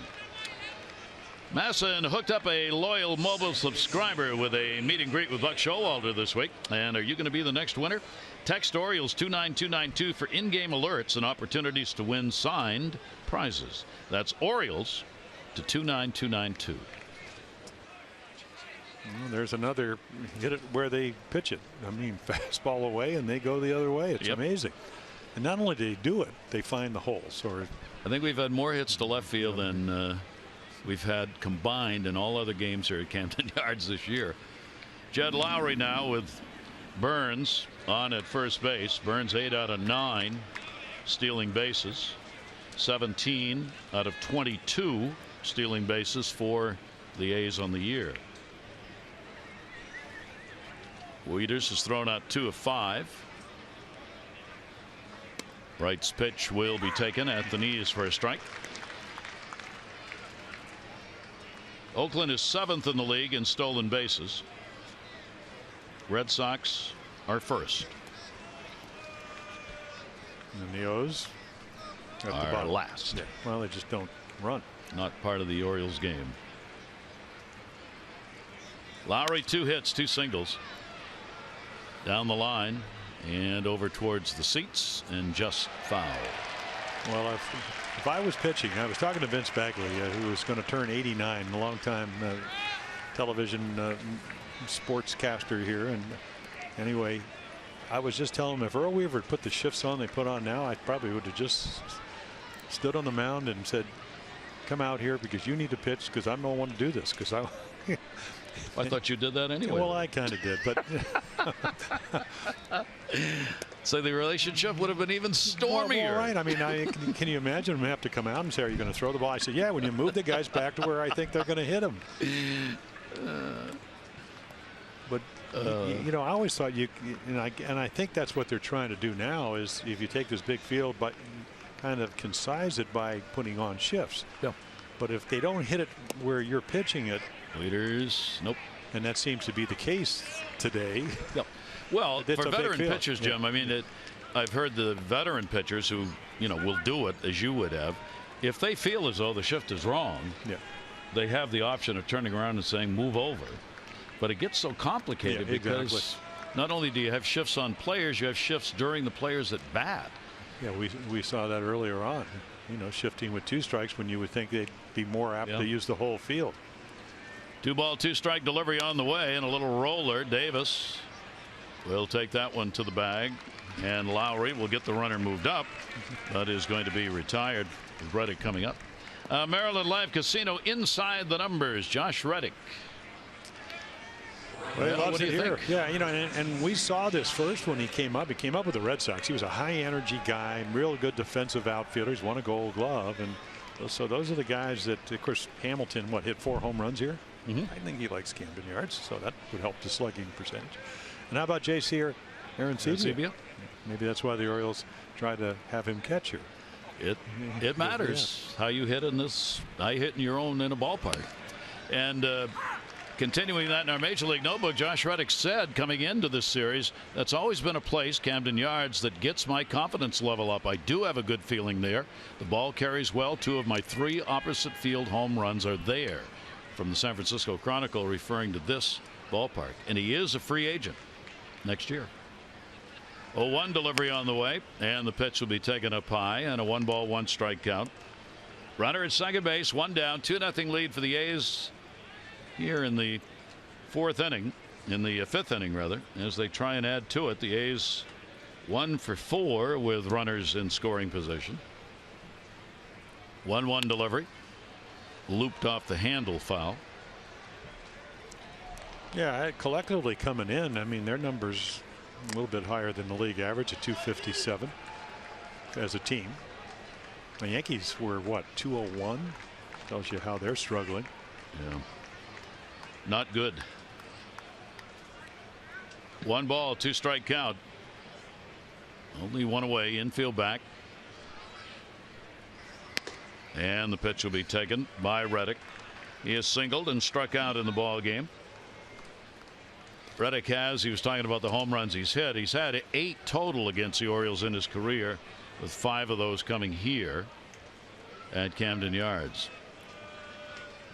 Adam Jones actually plays him in a couple of steps in center, and he will foul another one back. So the count remains at 2 balls and 2 strikes. Yeah, one of those games because of Rich Hill. If you're pitching against him, constant pressure. And then the other thing I mean, even the Lowry, not only do you get him out if you're Mike Robb, but he advances the runner. So more pressure with the runner in scoring position. Delivery by Wright. You can see that pitch count up to 79 already. And we've seen, Gary, when he does use the breaking ball, some of them have lingered in the strike zone. You know, in other words, you know, it's more of a ball to a strike versus a strike to a ball, which is kind of your more effective breaking ball when you get 2 strikes. And you know, against the White Sox, a lot of changeups. Today, not so much. This will be the 7th pitch of this at bat. Burns the lead off second base with real good speed. 2-2 delivery on the way, and that'll be bounced. Burns started, stops. Wieters kept it in front of him. Yeah, so there's the breaking ball that really pretty much started as a ball and went into the dirt.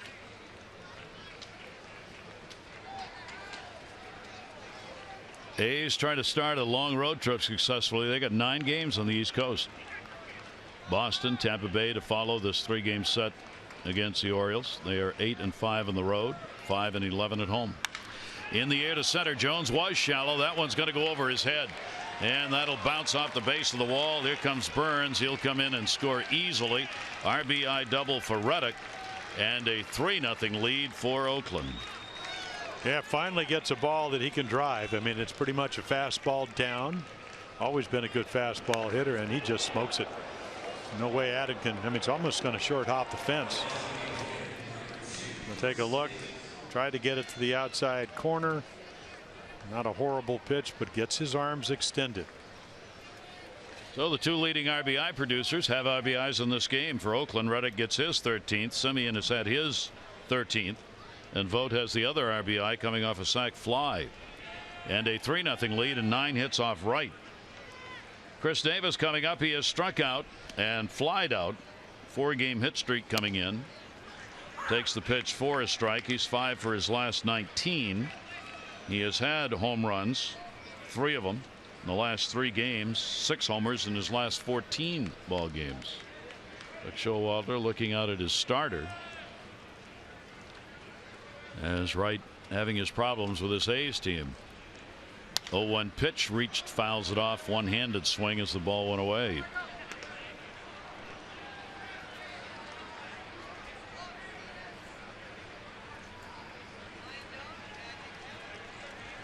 Liking it, Rich Hill.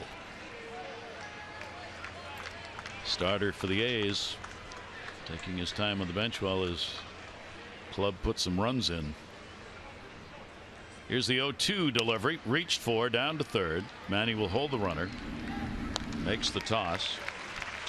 Chris Davis is retired. 2 down, runner remains at second.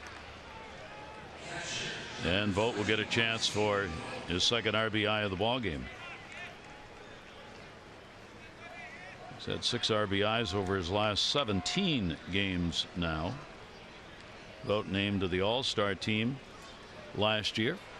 Yeah, one of those years, incredible first half, would end up with 18 home runs. I think he hit 13 of them in the first half of the season, and then it might be the catching at this level. Everybody talks about how arduous it is on catchers. Foul tips. I would imagine you could be cruising along one day, take a foul tip off the knuckle, wrist, arms. Just the ups and downs. That too, yeah. And you compare that to when pitchers were throwing 100 plus pitches and completing 9 innings, and you look at that now and how many more times a catcher is having to go up and down just throwing the ball back to the mound because there are so many more pitches thrown in games. Yeah, when I was talking to Joe Girardi the other day, you know, a former catcher himself, I said, boy, McCann looks locked in. He said, yeah. And he said, I said, how does he hit 232 every year? Last 2 years with the Yankees, even though he did hit 26 home runs, he said he loses his legs a little bit. Yeah. You know, it's such a tough position. I mean, that's why you look at, you know, the bench and Yogi Berra and some of the great catchers, Gary Carter, the late Gary Carter, and you know, you go, how did they do it? It's tough. Dempsey, yeah. Rick caught for 24 years. Well, that's what Buck Showalter was talking about yesterday. The Orioles do have the advantage. He said we'll have a fresh catcher throughout the season because we've got 2 who we can play on a regular basis with Caleb Joseph and of course Wieters. Boat takes the pitch inside. That'll be the first walk surrendered. Dave Wallace will make his way out, and expect to see some movement in that Orioles bullpen here shortly because Wright is struggling right now. Well, yeah, I mean, they just don't want him to emotionally, and you could see this. You know, we used to see Ray Miller do this with Sidney Ponson. He kind of put his hand on him, settle him down because you're still in the game as Dylan Bundy's going to get up. You really haven't been. I mean, other than the the soft singles, only the Reddick double was hit hard. So hey, get out of the inning. You know, and your pitch count is such where you can actually go back out and pitch the 6th. You are going to play another game today, so I think that's just a calm down visit. Danny Valencia, first game back, coming off the DL. He is hit into a double play and struck out. 2 on, 2 down. First ball hitting Davis in foul territory, drifting and just out of reach. Not by much. Oakland, you probably would have another 40 feet, 50 feet till you got to the stands. That's how immense that park is. Foul territory. I don't believe there's any more. I mean, you look like it's going to be catchable, and just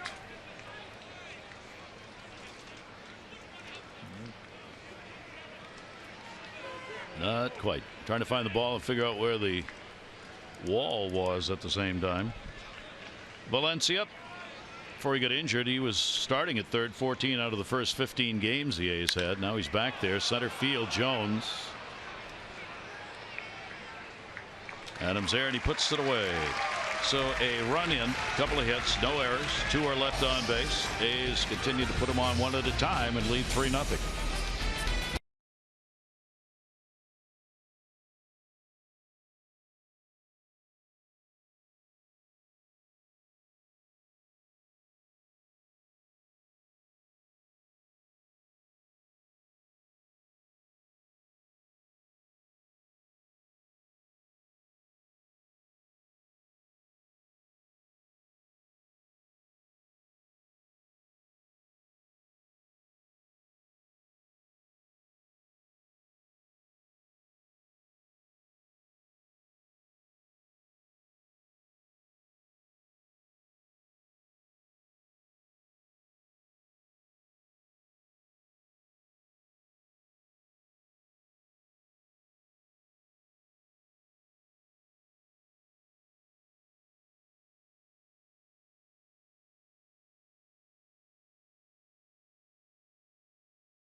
Take a look at our Geico highlights. Boy, the A's situating them well. Lowry dumps one into left field. And then Stephen Voigt, nobody playing over there. Well, I'll hit one over there, and he does. A little grounder. And then how about Josh Reddick dropping a bunt? He would double later in the ball game, and this is what Billy Burns does. Just slaps it to left. Well, Mike Wright really hadn't pitched that poorly, but Rich Hill's been perfect. Those are your Geico highlights. 15 minutes could save you 15% or more on car insurance. Visit geico.com for a free rate quote. Orioles still sitting on 1 hit. The first inning double by Machado. I said perfect, but perfect as far as not giving up any runs. Yeah. Yes. That kind of perfect. Yes. For the moment. Hill's breaking ball is in their first strike. REIMOLD, strikeout victim. Scope and then JANISH. Orioles have not put up a lot of runs of late. 2-2 in their last 4 ball games. They've been tight games. Danny Valencia. Wow, airmailed that one. Comes off the stands. A break for the A's on the throw. REIMOLD will reach on the error, as the A's have committed more errors than any other team in the American League. Add one there, number 22. Yep. Well, that's a good number, but not for errors. And right there, I mean, this is routine until he drops his arm and the ball just sails. When you drop your arm, it's probably going to, go a little left to right if you're right-handed. And you can see yonder Alonso tries to catch it. Well, you need a little break. You're right. That's a break for the Orioles. That gets a leadoff man on base. Yeah, you got to go back to what, Monday night. Didn't score the last 3 innings, and they only got one on Thursday night. That was in the 10th inning. So runs hard to find lately. Orioles with 6 runs in the last 4 games, not counting this one. Jonathan Scope, a strikeout victim, his first time up. Infield a double play depth. And that pitch will just miss inside. Let's see if the Orioles can take advantage of this. First time they've had the leadoff man on. That had been a problem for Hill coming in if he had one. 64% retiring leadoff batters, not as high as he would like. 1 ball, 1 strike delivery. That one's going to be up high and away. The Orioles trying to get to him here in the 5th inning. As we mentioned earlier, the only runs Hill has allowed after the first 3 innings of a game have been unearned runs. He's not allowed an earned run after 3. There's a chance maybe for another unearned run. 2-1 pitch on the way. Yikes. Yeah. Gee. Well, the good breaking ball, the spin is so tight, sometimes you don't pick it up, and then when you do, it just doesn't stay in one particular place very long. Well, those are the numbers you're talking about right there by inning. Well, at least you get Scope. He went 2 for 30, and then he's 9 for 28. So it's been a roller coaster ride. He hit some good pitches. It's another one. Yeah. Ooh, that one caught Vogt. The kind of things that happen to a catcher we were talking about earlier that make the season longer. And why your legs may hurt. Someday in broadcast school, they're going to have a special class that'll be devoted to, on plays like that, what do you say? Someday. But they haven't done it yet, so I don't know what to say. Well, that's, except I've said it before, that's why they wear a protective cup, because it's a balls. I like to just say, look at that. Yeah. And leave it at that. Look at that. Well, how about an owl? That's Caleb. Ow. 2-2 delivery on the way, and another off-speed pitch that he fouls back. Jonathan, during the 8-game hit streak that he has picked up, has been productive with the extra base hits to go along with some RBIs and runs scored. He's been both a table setter and a run producer when he's been on base. 9 for his last 29, and really having to fight off these Hill deliveries. Yeah, we see one curveball at 72, another one at 78, and then 88 to 90 with a fastball. Changeup is pretty much okay. I'll throw it, but hasn't thrown it any meaningful moments as of yet. But he's got it. REIMOLD on with the error at first base. And Scope with a 2-2 count, nobody out. That one is fouled off. Just in case, Vogt throws it down to second base. That, I think, got a piece of Scope. And limps a little bit. Yeah, right down to just one of his feet. Yeah. Well, maybe just kind of twisted the back ankle there. But also the ball was in foul territory. Yeah. So Stephen Vogt saying, I'm just going to work on my arm strength and accuracy. Right. And never know. Someone might buy it. Yeah, I may have to make a throw. 2-2 delivery, another one. Boy. Pitch number 10 is coming up on this at bat. Fouling off these breaking balls, 5 of them so far off Rich Hill. Making him work a little bit here with that pitch count going up.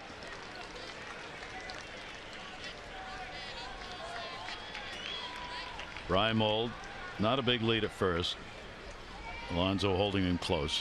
And then came in with the 88 up high. 5 Ks. Yeah, Rich Hill picks up his third baseman by punching out Scope. And you're right, just up the ladder. I mean, that's part of the art of pitching is, I mean, all these curveballs, and does he throw a fastball in the strike zone? No, but the fact that it's a fastball and you haven't seen it for about 5 pitches makes it seem like it's in the mid 90s and he swung right through it. Yep. So Paul Janish up. Paul back with the Orioles today, grounded out in his first at bat. 446 major league game being played by Paul. 216 career hitter at this level. Minor league 255 average coming into the season, but as we said, he was really putting up some numbers. 7th in the league in batting average in the International League. We'll pop that one up to second. Lowry. And there are 2 down.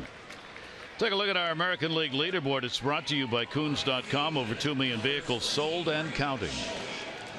Well, it's kind of interesting because you're playing the Oakland A's. Of course, that was Billy Beane, the money ball and all that was, you know, you want to walk and on base percentage. But, you know, the Orioles, you can see a lot of teams very aggressive. And even the Kansas, you know, even the Oakland A's, even in that era said, hey, if you get your pitch, you can swing at it. Just don't be swinging at pitches early. So, but hitting 450, 4, that's. That was the bat. Heads up. Hit the empty seat and rebounded. So another bat for Rickard as that one just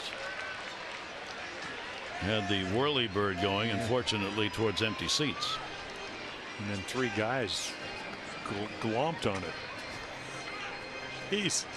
What a bat. Rickard didn't even want that bat. He never even looked over to get it back. Immediately took the new one from the bat boy. Well, when you're playing an A ball and AA, you would have gone right up into the stands to get it. Maybe the only one you had. Yeah, that's right. Now you're in the big leagues. Called out on strikes, and he has drawn one of the 2 walks surrendered by Hill. Timeout asked for at the plate. 2 down. The error to Valencia, allowing REIMOLD to reach. REIMOLD's still there. And that one's going to be popped up. First base. Alonso. That's that. So no runs, no hits, 1 error, and 1 left on base. It is a 3-0 A's lead. Game 1, the doubleheader.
Bassett is brought to you by Ocean City, Maryland. Let us show you a good time in Ocean City, Maryland. Book now at ococean.com.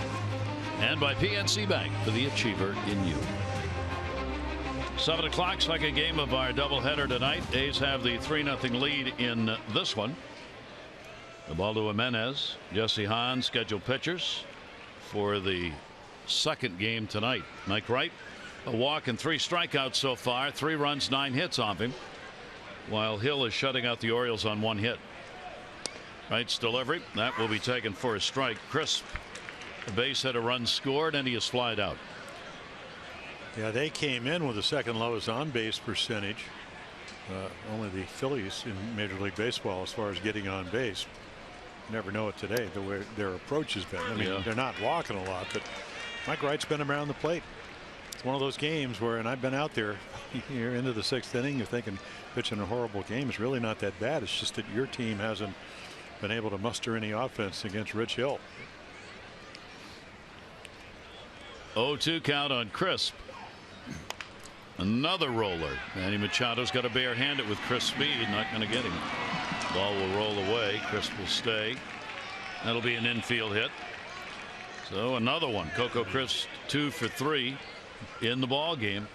Yeah, Mike Wright, a little change up, down and away. Perfect pitch in a sense. He gets it to hit it softly, and then Manny's way back, and no chance. Nope. I mean, the only way, and it's an excellent play. And so runner on. Now Manny will look at his brother-in-law, Yonder Alonso. These two have known each other since they were 16 years old. Pitch will be taken away for a ball. They have relatives here, family relatives, a large grouping for Alonso and Machado on hand here. He says, we're not going to let it. I'm going to worry about it. We're not family after the game starts, Alonso said. We're family after. 1-0 pitch, and that is going to be outside for a ball. 2-0 count. Mike Showalter, watching his starter, has had warm-up action in the bullpen, and this could be it for Wright because that warm-up action is still going on. 2-0 the count. It's been Dylan Bundy for the last 2 innings. 2-0 pitch on the way, and that will miss outside. Well, he falls behind 3-0 on Alonso with Marcus Semien waiting on deck, the number 9 hitter. Yeah, Yonder's never hit a lot of home runs. Of course, he played most of his career in San Diego. Big park. There's a changeup. Wow, it looked like a changeup, but it was a fastball. And that's it. Yeah, so that'll be it for Wright. Yeah, really hasn't pitched that poorly, but when you see signs that maybe emotionally the game's getting away, I think that's when you have to go to the bullpen. And you know, a little bit unlucky. They made a good pitch to Chris. They're playing back. He beats it out, and he's shaking his head because it's been one of those afternoons. Dylan Bundy will make his way in. Mike Wright out.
So obviously not happy with his performance. Would like to have done better.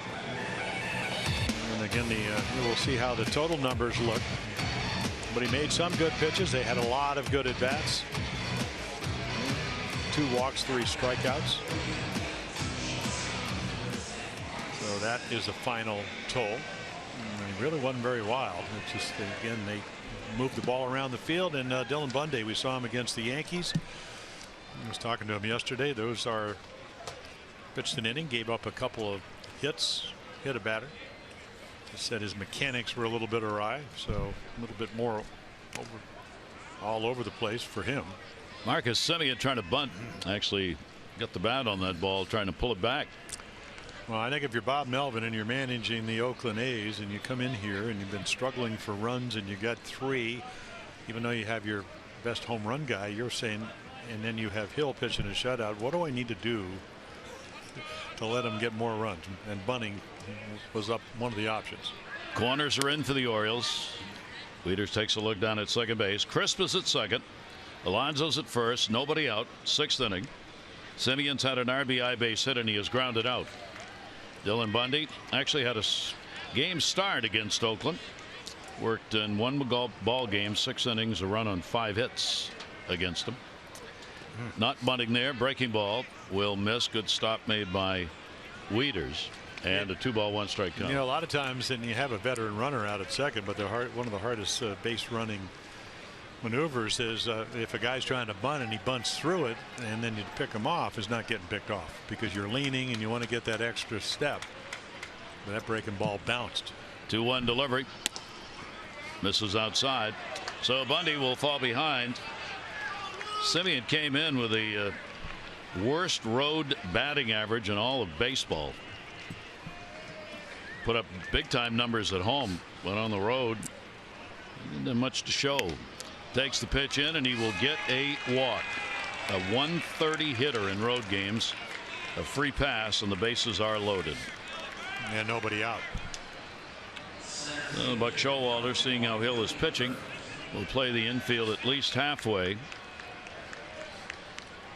Well, the Orioles a little bit alike a lot of teams. You always say, well, if you're going to get to the bullpen, do you want to get to Britton or do you want to get to O'Day or Brock or whatever? Obviously the answer is no. So you want to get to the middle, and I'm not trying to be disrespectful to Dylan Bundy, but the inexperience factor. Yep. And after the first pitch, Burns will foul it away. Burns a base hit, a run scored, 1 for 3. Burns 231 with runners in scoring position, has 3 of them. Crisp the single, Alfonso the walk, and the walk to Semien. Now a chance to really put some numbers up here in the 6th inning. And that one will be foul back. Again, trying to punch it. Yeah. But the one thing that Dylan said, he said, I was flying open. You know, I was separating my front shoulder and my chin, and I can't do that and be effective. So a little more velocity today. Let's see if he can able to strike out Billy Burns, because the Orioles certainly need that. 0-2 delivery to him. That's going to get away off the glove, and Crisp will score. And the runners will move up. A pass ball will be charged to Matt Wieters off the end of the glove. Yeah, not a particularly good curveball, but catchable. I mean, it just spins, and you can see. I mean, it just gets the top of the webbing and goes right out of the glove, and then Crisp, good base runner, easily scores. Now the infield in even further when you don't have the chance for the double play. And Burns 1 and 2. Burns is the 3rd most difficult batter in the league to strike out. 1-2 delivery, and again that swing just chopping at it towards third foul, and it will stay at 1 and 2. A's are 1 for 7, 2 for 7, 2 for 7 with runners in scoring position today. There's Mike Wright, responsible for that run and the runner at third base. And another one. And that is about as good a curveball as Dylan Bundy can throw. I mean, it's all about the approach. That was a little Ichiro. Just kind of tried to hit it on the ground somewhere. Curveball right off the table. Still was able to make contact. Outfield, they are drawn in with Burns up there. 1-2 delivery. And he fights another one off, and you can see why it's hard to strike him out. Wieters paying the price on that foul ball. Yeah, I think we'll see if he's all right. I mean, this is again knee-high fastball, and boy, that took the mask right off. Yep. So he's thrown him his best curveball. He just knee-high on the inside corner, and he flicked that. It's all about your approach with 2 strikes. And then again, you have good speed. We talked about 38 infield hits. 4 walks, 8 strikeouts for Burns, and a 1-ball 2-strike count. Runners off second and third. Burns will fight another one off Wieters. And Matt's got to be telling him, you know something? You've been up here long enough. Yeah, now get out of here. Now Manny Machado's going to come over. There's the changeup. That doesn't hit the mask, but it gets him in the kind of by the clavicle where the protector is.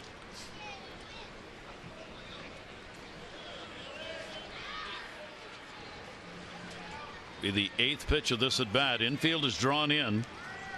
Alonso, the runner at third base. 1-2 delivery on the way. Popped him up. Machado. What a great pitch that was. There's the first out of the inning. Dylan Bundy almost felt like a Broadway producer. Billy Burns said, hey, show me everything you got. You know, can you sing and dance and all that? And finally, he makes the perfect pitch down and in and gets a pop-up. Tough out. That'll bring Lowry to the plate. Lowry has 2 singles, and he has grounded out. Lowry is just the opposite of Semien. Lowry's hit .396 on the road, and we'll foul that one back. .235 at home. 0-1 count with 1 down. Other American League East action today. Dodgers are playing in Toronto, and they've got a 4-2 lead. Toronto had a walk-off win. They've scored 17 runs in the last 2 games. The Blue Jays have. Dodgers lead today 4-2. 0-1 pitch on the way to him, and that will be inside. American League East is tight already, as people expected.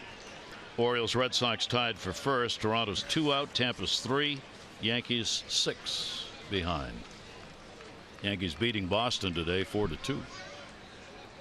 1 ball, 1 strike delivery. That's going to be a base hit into the middle. Alonso will score. Semien coming. No play at the plate.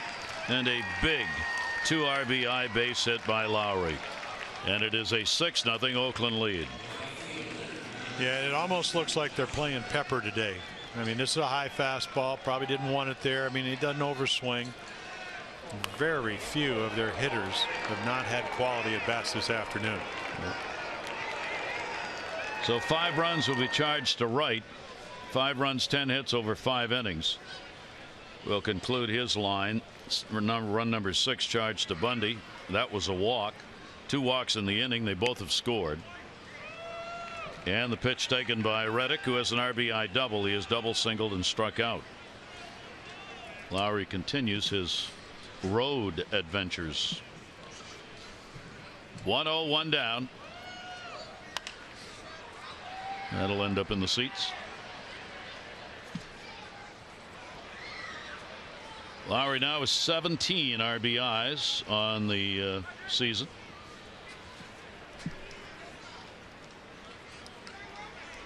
Reddick's added 1. His total. 1 ball, 1 strike delivery to him. Waited. Davis. 1. YANISH. And they turn the double play.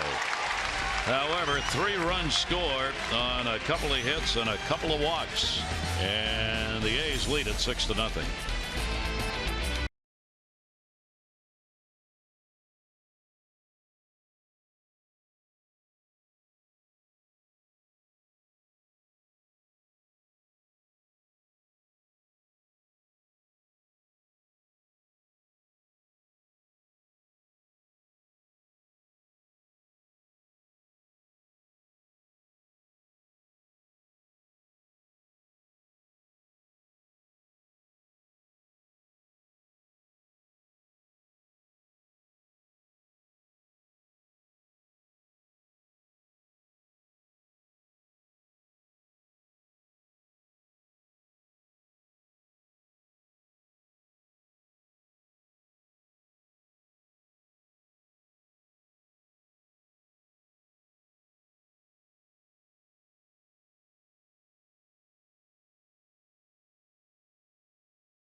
In our Major League Notebook, we're going to turn to the senior circuit here. Take a look where the Cubs have scored the most, 172, and surrendered the fewest, 74.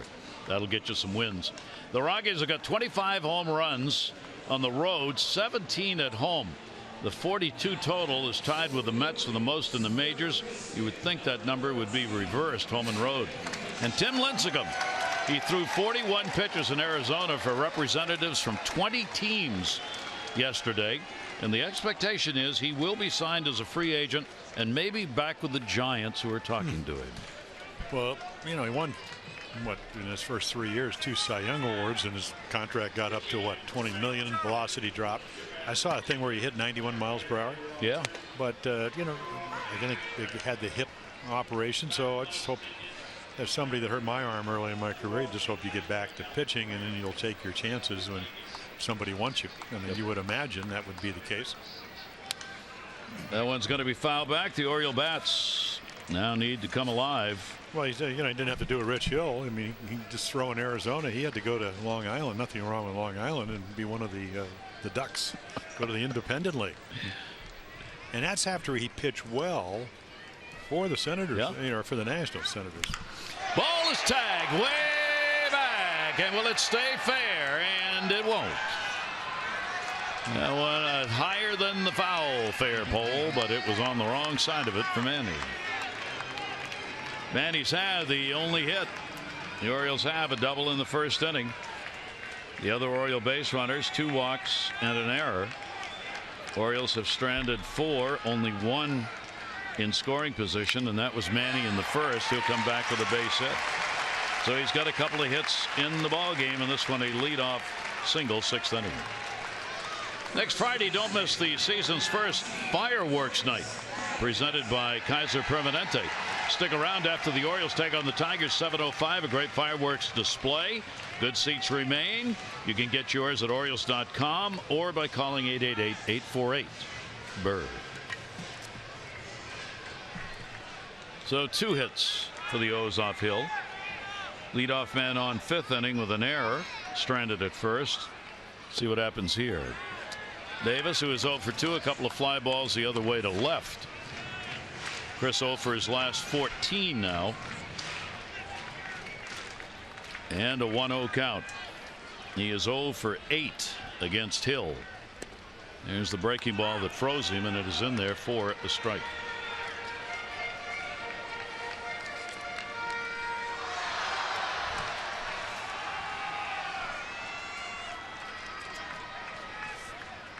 Runner on at first, 1-1 delivery to Davis. That'll hit him. Breaking ball that didn't. Chris just stood there and took it. Orioles need base runners. He's on. Yeah, a little bit of a long inning.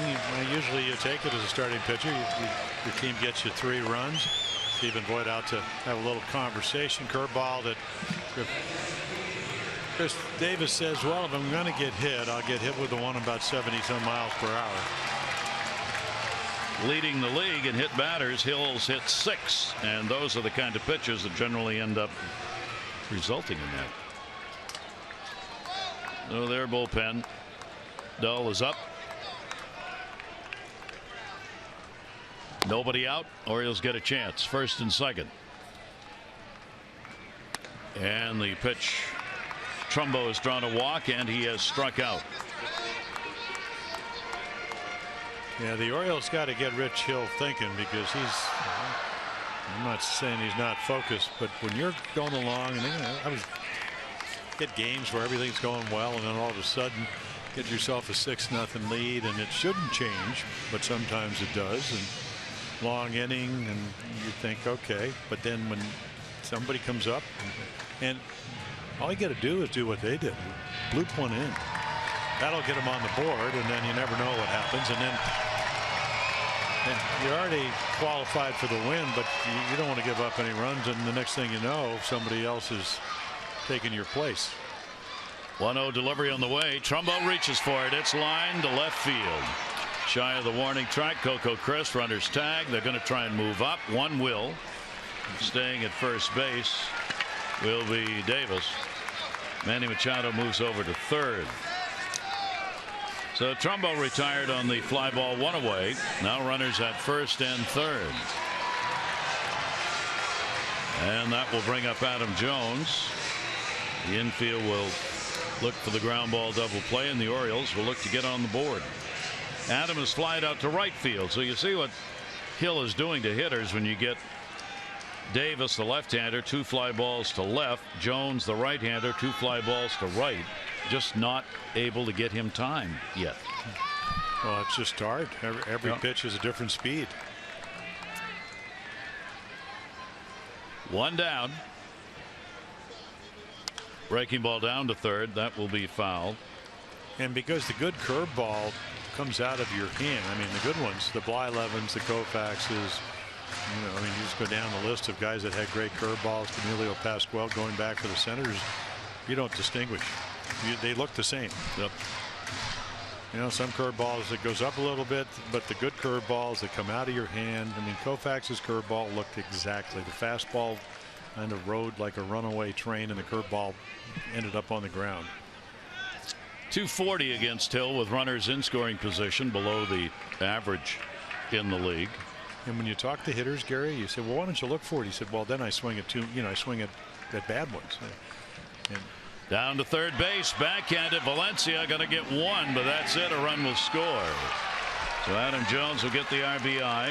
Manny Machado will score, and the Orioles are on the board. A 6-1 game with 2 down.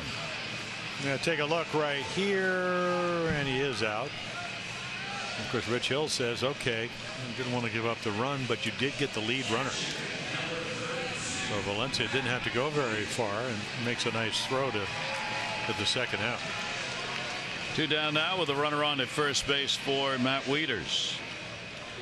Adam Jones will pick up RBI number 8. Mark Trumbo's 22 runs batted in lead the Orioles. Zepchinski up in the bullpen with Dull. Wieters has lined out, had a fielder's choice. Rich Hill closing in on that 100 pitch mark in this ball game. Kind of pitches he throws, he can go up there and not much be bothered by the pitch count. And that'll be outside for a ball. Number 100 on the way. Yeah, they average, and that number is going to go up, 4.5 runs per game for him, run support. Threw 106 pitches in his last start. Breaking ball will miss up high. Well, Bob Melvin, a former catcher, who's the skipper of the A's. So you got Kurt Young, who's pretty much, well, again, I mean, not pitch efficient. He averages the 3rd most pitches of any pitcher in Major League Baseball, 18.3. So he's been around there all afternoon. Can't get it in up high again, and the count goes to 3-0. And the Orioles will take all of these they can get. A walk. The inning to Davis. Yeah, and there is Kurt Young looking down at his charts and notes. And that is there. Wieters taking. REIMOLD waiting on deck. Yeah, in the modern day, if you're Bob Melvin and Kurt Young as pitching coach, you go, okay, this is not only about today. You want to win the game. It's also about his next start.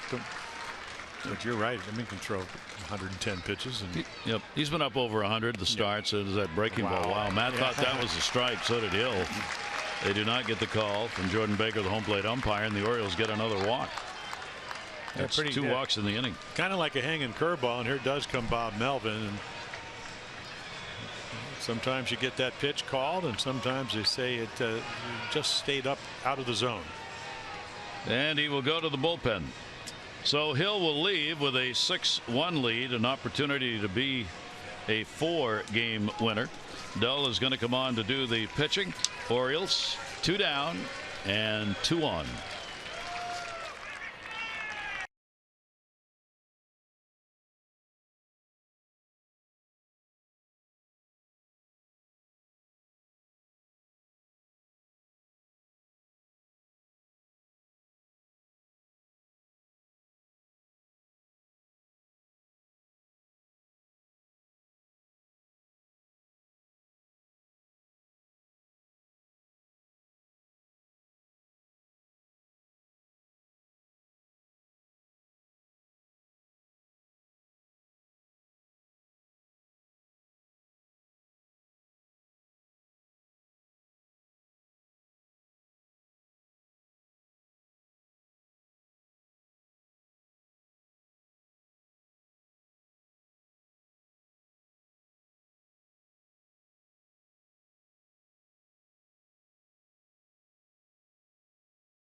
And it's Jeep inside the numbers, and you can see a lot of strikeouts. Got a little bit of command problems. 103 pitches.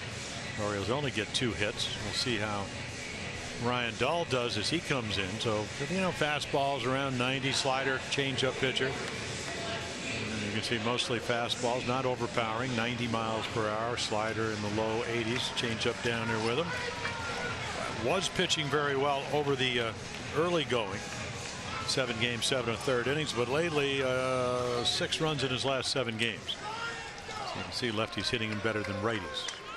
Well, the Orioles will try and do what teams have not been able to do against him. Opponents are 0 for 11 with runners in scoring position, and all 9 of inherited runners he's picked up have been left on base. There are 2 down. Pitch will be taken away. Nolan REIMOLD trying to keep the inning going here in the 6th as the Orioles have pushed a run across on a couple of walks and a hit. REIMOLD has reached on an error, and he is struck out. Dahl, 26 years old, Winston-Salem, his home. Went to school in the area. 1-0 pitch, and that one's going to be foul back. He was at UNC Asheville and selected in the 32nd round of the 2012 draft. And didn't work his way through the minor leagues. I mean, they're minor league pitcher of the year last year. Not a big guy, 5'9"ish. 1 ball, 1 strike count. REIMOLD will take it on the outside corner. Jones at second, Wieters at first. Good fastball to hit early on, and then went right on the corner. And there's an interested spectator now that he's no longer pitching. Rich Hill. Axford in the bullpen with Zipchinski. Pitch will miss away. Orioles 0 for 4 with runners in scoring position today. So they've had only 2 hits in the last 31 at bats with runners in scoring position, covering 5 games.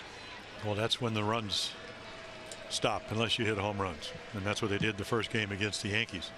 2-2 delivery outside. Yeah, you go back to that game, Trumbo drove in 3 of them with the 2 home runs.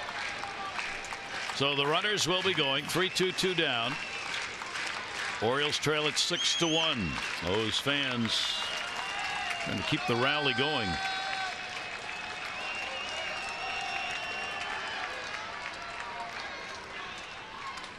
Three-two delivery on the way and walked him. Orioles have picked up 3 walks in the inning. They have loaded the bases. Well, the one thing Nolan REIMOLD can do, and whether he's healthy or not, is walk if you wanted to walk him, and that's what Ryan Dahl did. Took a very close pitch, knew it was below the knees, took it. So Jonathan Schoop with the sacks full. Now you're 1 swing away from getting right back into this game, and it doesn't have to be a home run. Burns playing very shallow in center field. Jonathan 3 for 21 in these situations with runners in scoring position this year. 2 away. Big moment in the ball game. Pitch will be taken. Dahl looking in. He's thinking those pitches are at the knees on the outside corner. Well, that was closer than the one to REIMOLD that walked him, but apparently not close enough. 1-0 count. Got to come in with a strike now with the sacks full. Schoop will take that one, and he didn't. It's away. Stares in again. 2-0. I think Ryan Dahl's getting the message that Jordan Baker's not going to give him that low strike. Came up last year in September to make his major league debut. Now working in the year out of the bullpen, and Hill hoping he can get it done. Hill's responsible for 2 of the 3 on base. Yeah, that is there. I mean, it's just a tad higher and still at the bottom of the zone. And this is a pitch that they told the umpires probably not going to call, but I mean, it's right around the knees. They wanted to bring it up to the top of the knees, and it's apparently high enough. 2 ball, 1 strike delivery on the way. Comes back on the foul ball to even it up, and the count is 2-2. Schoop a couple of strikeouts against Hill, who had 5. Well, you could see where Dahl wants to live. Don't want to live in the penthouse. He wants to live in the basement, right around the knees. next to the door. 2-2. Jones, Wieters, REIMOLD are on. 2-2 delivery on the way, and he got him. So Dell keeps his numbers going. He gets the strikeout. The Orioles get 1 run, 1 hit, and will leave the bases loaded. 6-1 A's.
And just as we promised earlier in the game, it's Miller time, brought to you by Miller Lite. They have got to have good defense. Nice little play. Scope gets it. Valencia hitting it up the middle. They were shaded that way, and then JANISH pretty routine with his ability as a defensive player, especially at shortstop. 4-6-3. 4 great hands right there, Scope and JANISH. So smooth around that Keystone area. So the A's up, trying to get out of the 4-game losing streak. Keep in mind the Orioles came in having won the last 5 played against them last year, and in those ball games the Orioles outscored the A's 50-23. But in this game, the A's have the 6-1 lead. Here is Chris Davis, over 3 in the ball game. Breaking ball, froze on that one, but it's going to miss. And Davis, a 1-0 count. A lot of contributors in this A's offense today. Davis, about the only one who's not. He and Valencia have not been on base one way or the other. 1-0 pitch, and again the off-speed delivery. Bundy was watching and saw all those swings earlier in the game. Well, he was trying to join the party right there. 6 runs and 11 hits, and he was trying to make it 7-12. 1 ball, 1 strike count. Dylan Bundy. And a swing and a miss. That time got it up to 92. Yeah, he was what, a couple of 94. Just said it felt like he was flying open and try to stay behind his pitch. Again, he's only 23. But I think he's got a pretty good idea what he needs to do to maintain his velocity. 1-2 upstairs, and that'll do it for Davis, who has struck out twice, 0 for 4. Now, talk about chasing. This is right there in the encyclopedia for swinging the ball out of the zone. Think about Dylan Bundy, huge legs to drive with, and then just goes up the ladder. So Bundy gets the first out of the 7th inning. 6-11-1 for the A's. 1-2-0 for the Orioles. O's have left 7. The A's have left 6. Great line for the starter Hill. Hill gave up a run on 2 hits over 5 2/3 innings. 3 walks, 5 strikeouts, 1 hit batter. Dylan Bundy, though, a sac fly RBI came in the 3rd. Semien's picked up an RBI base hit. Lowry's had a big 2 RBI single. Reddick an RBI double and a run scored on a pass ball. Yeah, Stephen Voigt came up through the Tampa Bay organization, and then they finally bring him to the big leagues. I mean, pretty much hit everywhere he went. 300, 345, 301. And then 0 for 25 in his first 25 at bats for Tampa Bay. So Dylan Bundy gets his second strikeout here. Just blew that one by. He did. Good movement. Well, just runs to the outside corner. We'll bring up Danny Valencia. Valencia off the DL, as we said. Infielder Tyler Ladendorf was optioned to AAA to make room for Valencia. Pitch will be over the top and in the dirt. 1-0 count. Valencia 0 for 3, double play, a strikeout, and he is flied out. Brian Madison, the bullpen for the Orioles. Each team will add a 26th player for the second game of the doubleheader. You can't carry him for both games, only for the second game. We understand the A's are going to add a right-handed bullpen pitcher, and the Orioles, we're not sure. TJ McFarland was put in quotes sent down in order to make room for JANISH. He could be added for game number 2. 2-0 pitch on the way. That one's going to be a base hit into left field. Just enough of it. And how many of those have we seen today? Danny Valencia on with a 2-out single. This copyrighted telecast presented by authority of the Orioles may not be reproduced or retransmitted in any form, and the accounts and descriptions of this game may not be disseminated without the express written consent of the Orioles. Game 2 tonight at 7 o'clock. The split doubleheader today after the rain out yesterday. You get plenty of time to get out to the ballpark if you're in the area. Come see game 2. The ball to Jimenez. Jesse Hahn. That ball in the air to right field. Adam. Reddick is there. Rickard is there to put it away. Crisp retired. No runs, a hit. 1 left on. 7th inning stretch time.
At the ballpark, the A's haven't fiddled around. They got the lead. Gary Thorne, Jim Palmer to come to the ball game tonight.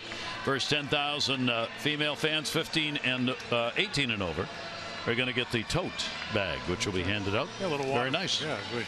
Right here on QVC, we have the inner part that is water. QVC. Oh, yeah. Actually, it's a massive. You're the promoter. Yeah. Well, okay. Just stitch these yourself. 2 for $9.95. 2 for $9.95. And if you call within the next 5 minutes. And then scarves tomorrow on Mother's Day.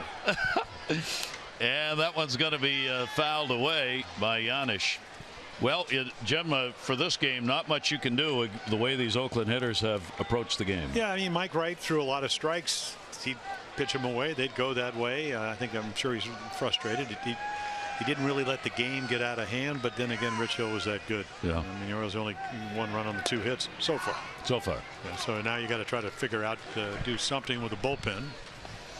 And that's what they're working in here with Dull having come on, issued a walk. We got the final out. and the Orioles stranded 3 on in that last inning. Bottom half of the 7th inning now.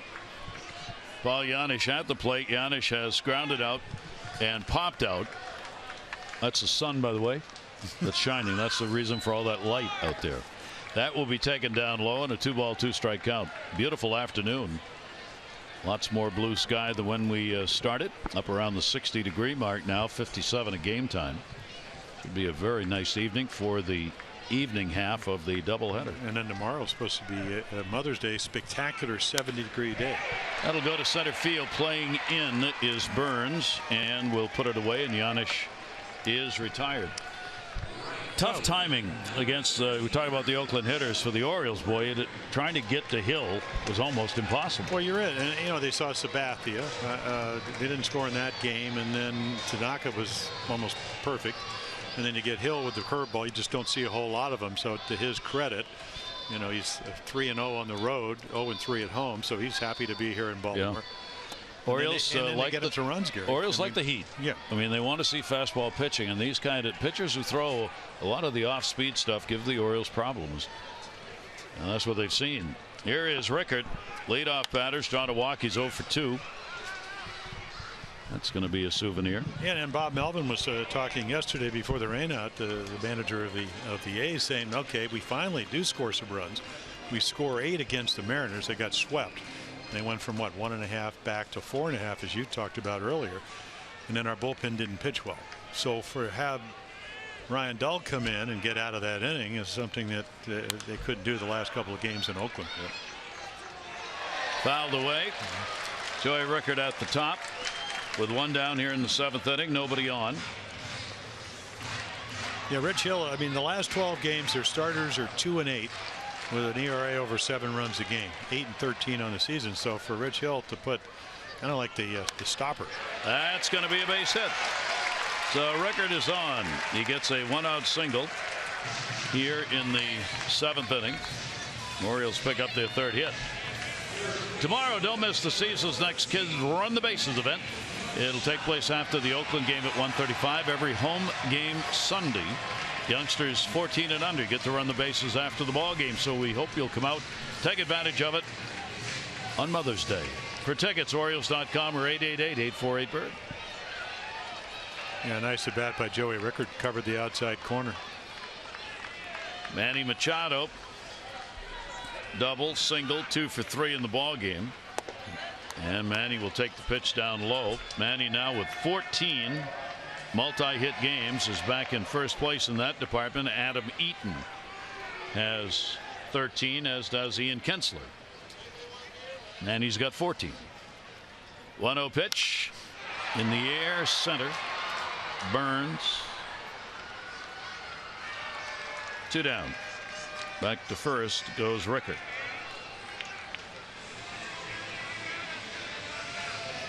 So Dell with 2 away. And Bob Melvin on his way out with Chris Davis coming up. Melvin wants the matchup. Lipchinski has been ready in the bullpen for a couple of innings, so he will come on. 1 on, 2 away.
cricket.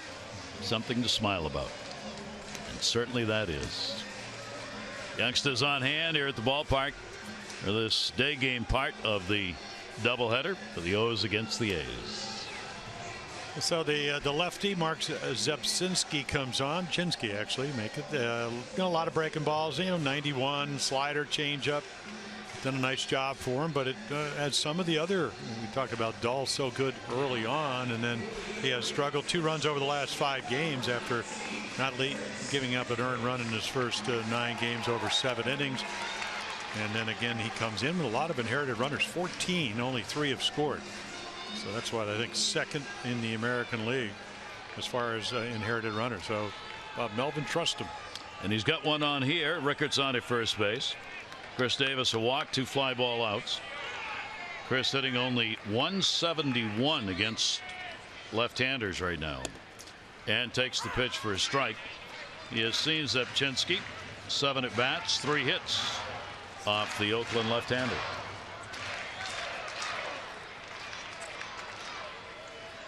Chris Davis 0-1-2 away. Shift on. Pitch will be taken down low for a ball. 1 ball, 1 strike count. Zepchinski trying to stay inside out of that power swing that Davis has if you get that ball out so he can extend his arms.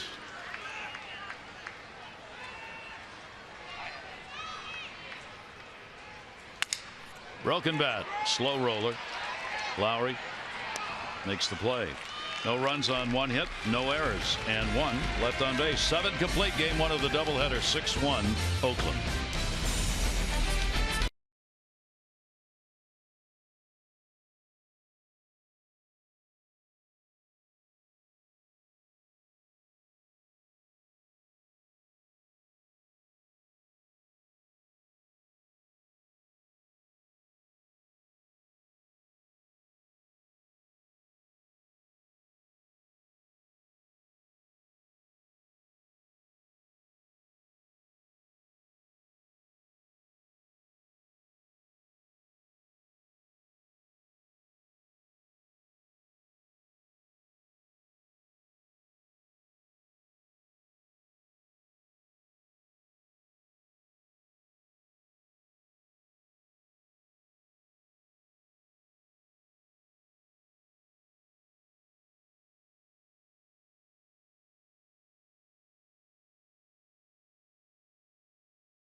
Game 2 of our split doubleheader. Ubaldo Jimenez will be on the mound against Jesse Hahn. Coming up tonight, our coverage on MASN 2 begins at 6:30 with O's Extra, presented by Southwest, and our game coverage at 7. All the access you need right here on MASN. Yeah, a couple of tall righties. Jesse Hahn, of course, sinker baller.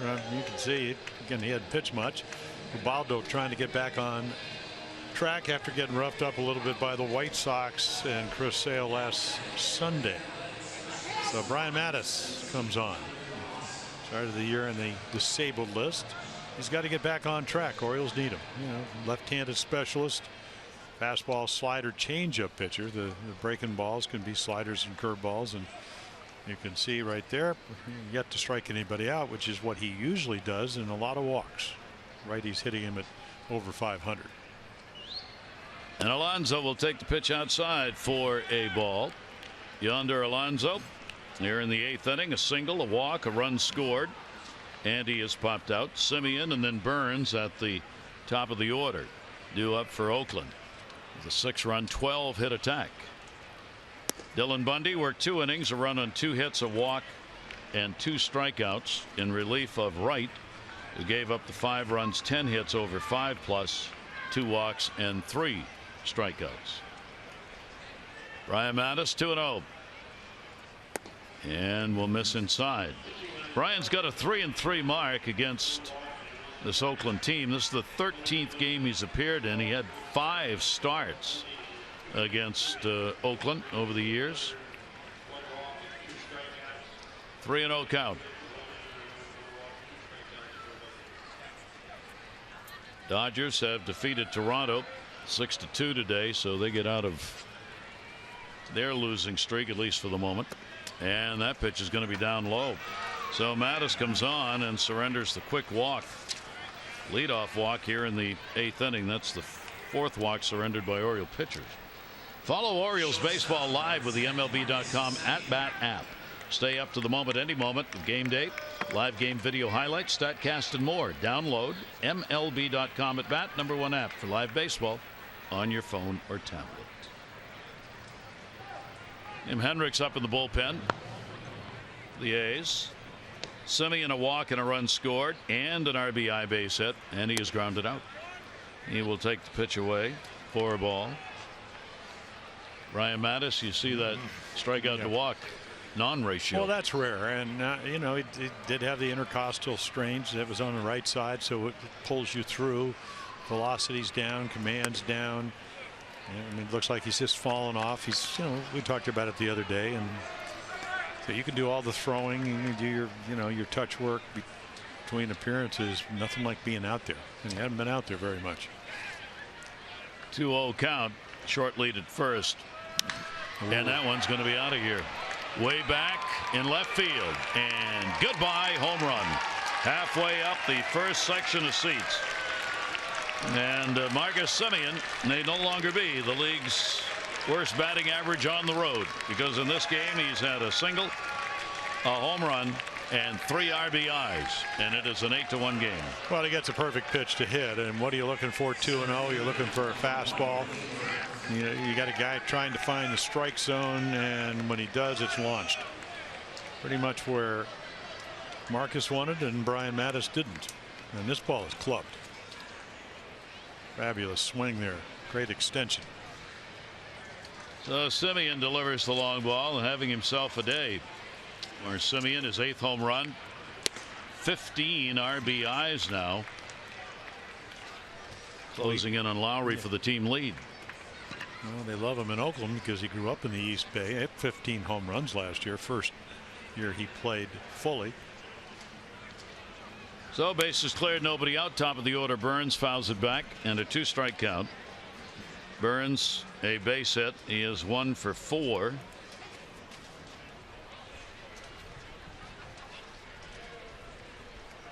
Came in hitting only 192 against the Orioles.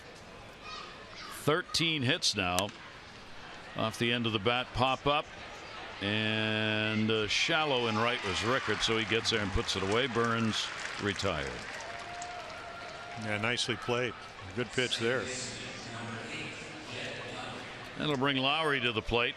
Lowry's had a big day. 3 hits, all singles, 2 RBIs, a 3 for 4 ball game. And Lowry's hitting .318 off lefties coming in, and he's got almost exactly the same average now against right-handers with the 3 hits he had off righties today. And Mattis's pitch will be outside for a ball. Well, Brad Brock, the mainstay of the Oriole bullpen, and he said when he pitched to Kansas City, he finally got back on track when he pitched about 2 1/3 innings, and maybe that's what Brian Mattis needs. You know, and even it could be painful because he's not locating where he wants, but maybe it's going to take this inning and next inning. Save your bullpen for the second game. And there's Brad. He said he just got a better feel. So Brian obviously a little bit disappointed and struggling with his mechanics and velocity and location. There's a nice changeup. 1 ball, 2-strike count from Brian Mattis. Yeah, I always found that if you don't make good pitches, they usually hit you pretty hard, and then you lose confidence. And then how do you regain it? You make better pitches, you have some success, and less difficult game. 1-2 delivery on the way, and over the top of that one, and gets him. So Brian Mattis gets the strikeout. 2 down. Yeah, if you don't think you can make the pitches, I mean, it's a slider that obviously fools him. It's not like it's down and in, but he swings right through it. Eighth inning, 2 away, 2 runs in. That will bring Josh Reddick up. Reddick, RBI double, a single, strikeout, hit into a double play. Pitch will be on the inside corner for a strike to him. Reddick only 4 for 24 against lefties. That's a 167.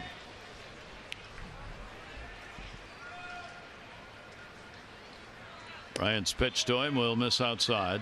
Yeah, these are the type of hitters that Brian Mattis, if he's going to help the Orioles this year, and this is where they count on.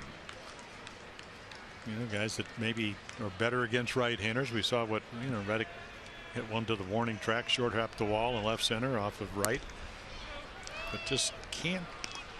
Seems like he's just a little bit out of his windup, so he pulls the ball off the outside corner instead of throwing it there. And a 2-ball 1-strike count on Reddick. All right, 2 down. Orioles walks again today have added up against them. Alonso walked. Semien walked. Alonso walked again. Scored every time. That'll be out of the reach of Janish. That'll be a base hit. So Reddick's got a 3-hit ball game, as that's going to be hit number 14 in the game for Oakland. Yeah, right up the middle, and Janish, Paul tries to catch it, can't. Ball's hit sharply. Another hitter's count at 2-1. This is going to tie the most hits they have had this season.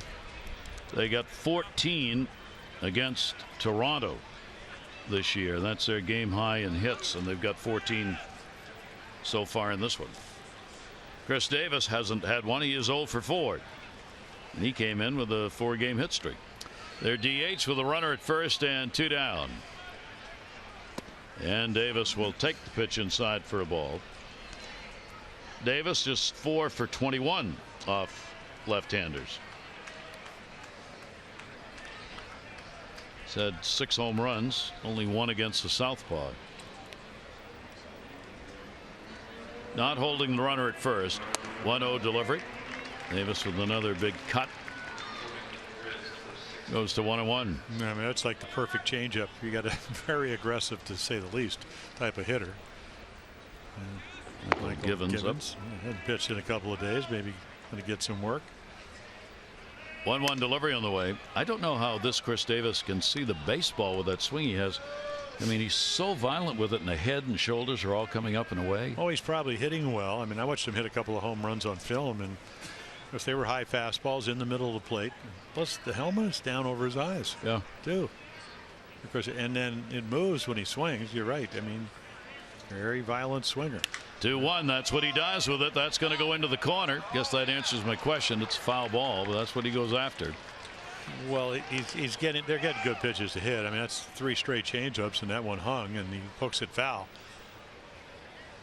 See how quick the bat is. A little bit too quick. Look like it may be a double in the corner. I mean, he's leaving Earth.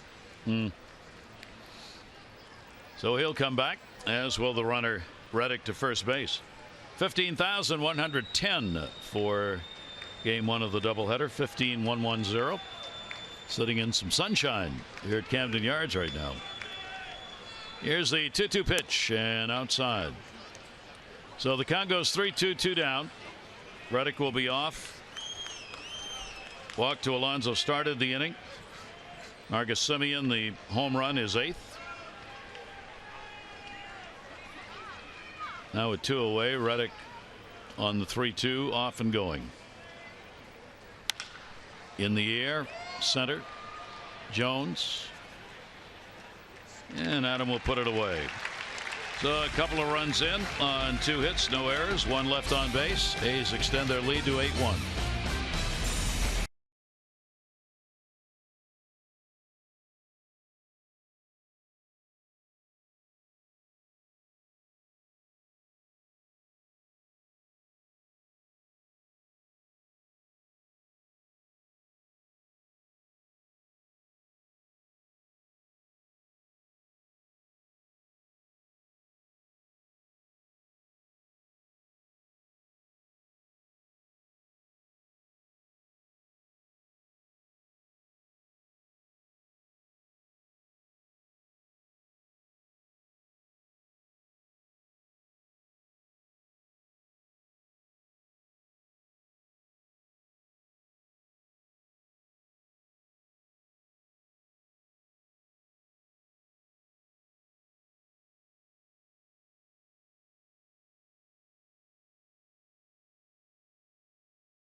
The 8-1 lead in this opener of the doubleheader, pounding out 14 hits to 3 for the O's, and they'll go back to the bullpen. Yeah, if you throw 95, and Liam Hendricks last year with Toronto pitched extremely well in 59 games, but he signs here with Oakland's hard thrower. Numbers this year certainly don't reflect the stuff. I mean, everything's up. Slider's hard at almost 89. Got a curveball, he's got a changeup. But again, everybody hitting him, so we'll see. Again, this may be one of those perfect games for him to come back and get some work in. But his velocity's gone up since we first saw him. Highest batting average of any reliever in the league at 387. Last year, he went 5-0, 2.92 ERA with Toronto. Mark Trumbo will lead it off. Trumbo has reached on a walk, has flied out and struck out. The Orioles bat here in the bottom half of the 8th inning. Hendricks' pitch will be taken down low for a ball. Trumbo has continued his on base streak of reaching with the walk that he has picked up today. He's now at the leader in that department. 20 consecutive ball games that he's reached. Anthony Rizzo is now at 19. And Sin Soo Choo at 17, the longest streaks. Yeah, Maurer had been what, 22, and I must have stopped. Stopped last night. 1-1 delivery on the way, and a swing and a miss on a pitch down and away. And Trumbo going, where did that one go? Mark to be followed by Jones and Wieters. 1 ball, 2 strike count. Yankees over the Red Sox going to the 8th, 7-2 today. And another one out there. Well, that'll work. 95 on the corner. Mark Trumbo talking about it. You're probably one of those low and away guys. I said, well, it's probably one of the great places to work. I mean, you can see, and again, when you get to 2 strikes, you don't. It's close enough where you have to try to protect. Couldn't do it. 1 down. That'll bring up Adam Jones, RBI and a fielder's choice. Adam is 0 for 3 in the ball game. Out of the bullpen today, Dull worked an inning, a walk, a strikeout, a hit. Zepchinski got the only batter he faced, and now Hendricks. Hill waiting to see if his record will be 4-3, as the starter gave up only a run on 2 hits and 5 2/3. Yeah, Rich will run his record on the road to 4-0 if they end up winning.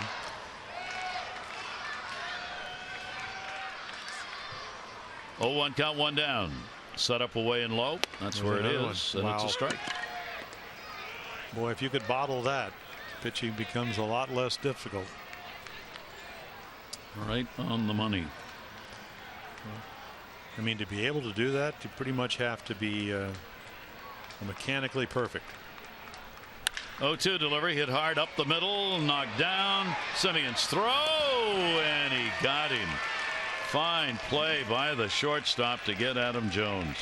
Oh, is that looked like the guy that made 35 errors? You know, of course, Ron Washington, you know, infielder, manager, coach, works with him. Think it's going to be a base hit, and no. Gets to it easily. So Adam can't buy one here. That'll bring Matt Wieters up. 2 down, nobody on. Is lined out, hit into a fielder's choice, and he has drawn a walk. Hendricks working onto that belt set. Broken bat. Pop up. Not deep. Lowry back. Semien back, and will make the play. So Hendricks has the 1-2-3 inning. Michael Gibbons ready to come on for the Orioles.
Orioles baseball on Masson is brought to you by Southwest.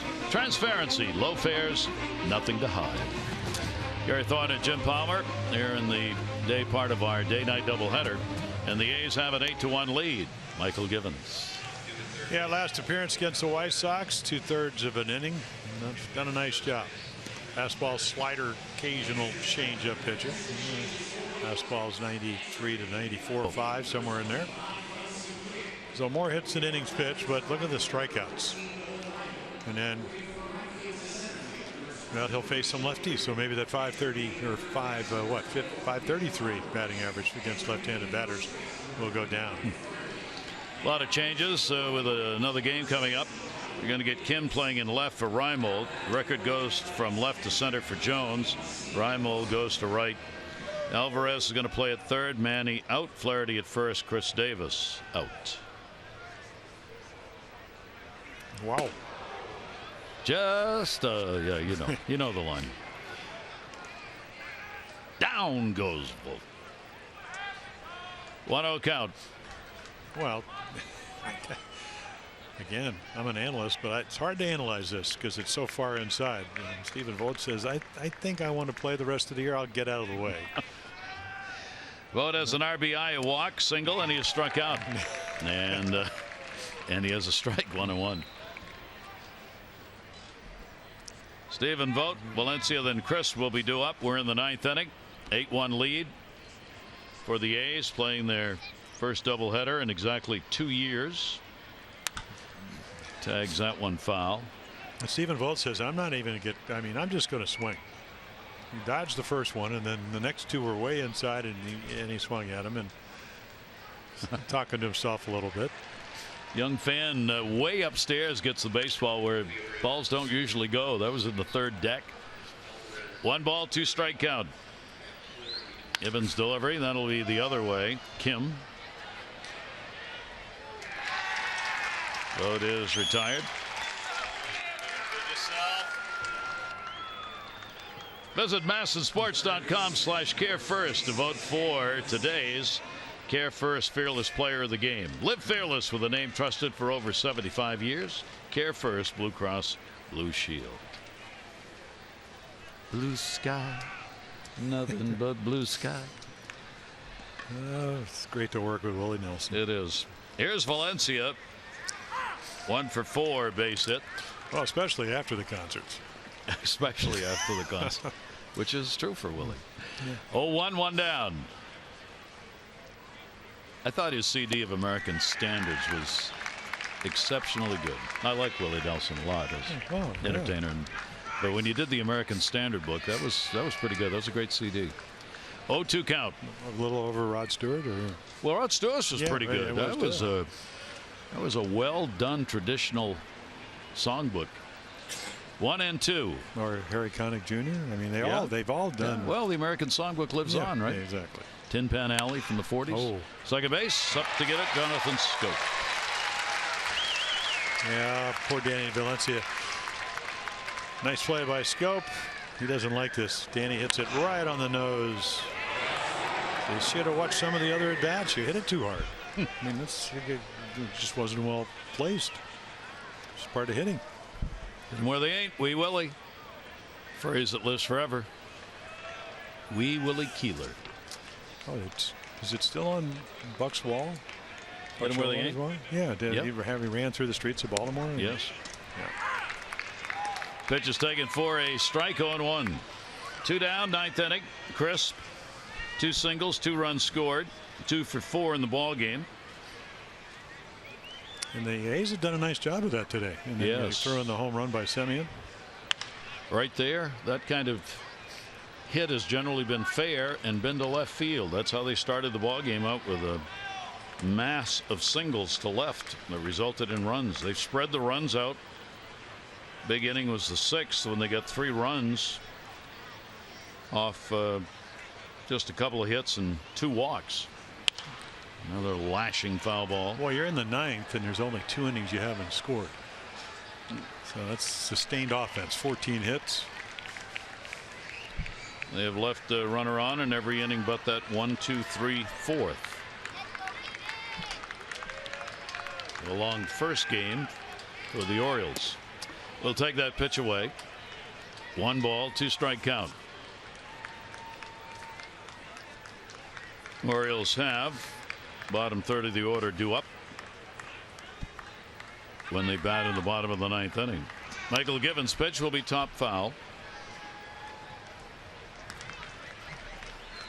Looks as though the Orioles' 5-game win streak over the A's may end. We'll see. And they're a 4-game losing streak. Yeah, that's for the A's to get out of that. Here's the 1-2 delivery, and another one just poked to third. That's going to be a fair ball down the line. Went by Alvarez into foul territory. And crisp, just what we were talking about. That's what they've done all day. Yeah, balls, it's kind of pool cued off the bat, but what's your approach? Do you overswing with 2 strikes, or do you try to make contact? And he played pepper. I mean, he literally, you could see the spin on that ball. Pedro Alvarez, I mean, don't even be close to the glove. Just spins away and then down into the corner. Of course, COCO done this often enough. I mean, he just sprints around first, knowing that Kim can't get there in time. So he's got a 3-hit ball game and a season high 15 hits for the A's. Here's Alonso. Let's see, we've got Lowry's had a 3-hit day. Reddick's had a 3-hit day. 3-hit day for Crisp. And Semien's had 2 today. He may get another shot. But the bottom of the order's really contributed. I mean, Crisp is 3 for 5 with 2 runs scored. Alonso has had 1 hit but 2 walks. Both times he walked, he scored. And Semien's had a 3 RBI day and scored 2 runs and hit a home run. That's the bottom third of the order. And a quick 3-0 count on Alonso's, looking to pick up his 3rd walk. And even though the score is 8-1, these are important innings for Michael Givens. And we told you that .533 batting average, so you don't want to become a one-dimensional guy that can only get right-handers out. Yep. Certainly, the stuff-wise, it might be more of a visual thing. And of course, he's got a very intimidating windup for righties. Yeah, this is what you were talking about, Gary. It's a lot of stuff. Chris Davis, he's saying, thank goodness I have a 2nd game. So with 2 away, 2 on, and the pitch taken inside, Semien looks to add to a 3 RBI day he has had. And as we said, he came in with the lowest batting average of anyone on the road, but you would not know it from this game. And the pitch to him will catch the inside corner for a strike. 1-1, 2 down.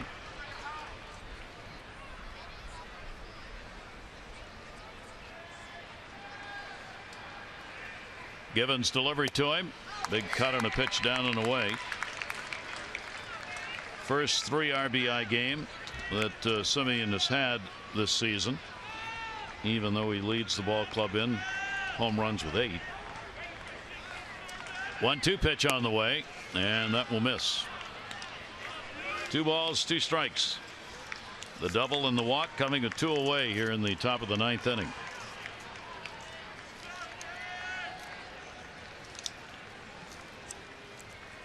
Two-two delivery. Semien will foul it back. Against the American League East this year so far, Oakland swept the Yankees, and they are 1-2 against Toronto. And as we said, they've got a long East Coast road trip as part of this 9-game stretch. That one is in the air to left field, headed over towards the corner. Kim racing will get there and make the catch. So Semien is retired. No runs, 1 hit, couple left on base. The Orioles will come up bottom of the 9th, trailer.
It's Rick Dempsey inviting you to stay tuned for O's Extra postgame. And Rick, runs are at a premium for the Orioles right now. I know they haven't scored too many in the last 4 or 5 games, and today, what a day for Oakland. 15 hits on the board already, 8 runs on the board. The Orioles only have 1 7-run difference. They're going to have a real big bottom of the 9th. We're getting ready for the bottom half of the 9th inning. Let's go back upstairs now for that from Gary Thorne and Jim Palmer. We'll be back right after the game is over. Tom and Rick will have a recap on this one with the second game of our doubleheader, of course, coming tonight at 7. So the yard will be cleared out and a new crowd in. Well, the Orioles are going to have to do what Colorado did up in San Francisco the other day. 4-3 game going into the 5th inning. They put 13 on the board. Now, so they went from being down 4-3 to being up 16-4, and then of course the Giants came back and scored 4 in the bottom of the 5th. So 17 runs in 1 inning. Do what Norfolk did last night. Yeah. REIMOLD will go after the first pitch. It's down the line, and it will be foul. Reddick can't get there. Well, I'm sure Buck Showalter, I don't know if he's ever used it like Earl Weaver did, but we were in Milwaukee once and he said, you guys don't want to win badly enough because when you're on the road, the game doesn't end when you're trailing until you make that 27th out. There you go. As a lot of us used to call him, a little genius, and he was right. Yeah, that's and right. Then he would go on to tell us he never did that. And I said, well, that's because they always pinch hit for you. And we kind of went on from there. 0-1 delivery. That's going to be laced into left field and will fall in for a base hit. Chris thought about coming on. REIMOLD gets a hit, second time that he has been on. 6th inning with the bases loaded. Yeah, this is Ryan Dahl coming in, living at the knees. And good swing right there. That was your pitch to hit, and then just couldn't hit 91. Ryan Dahl just, off everything on the outside portion of the plate, somewhere right around the kneecaps. Jonathan Scope seeking to avoid the infamous golden sombrero. 3 strikeouts in the ball game. All have been swinging. Orioles now with 4 hits in the ball game, trailing at 8-1 here in the bottom of the 9th inning. Paul Yanish waiting on deck. Over the top towards the middle. He does get out of it. He's got a base hit.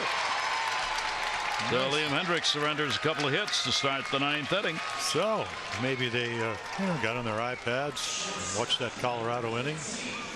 Maybe they talked to their buddies down in Norfolk.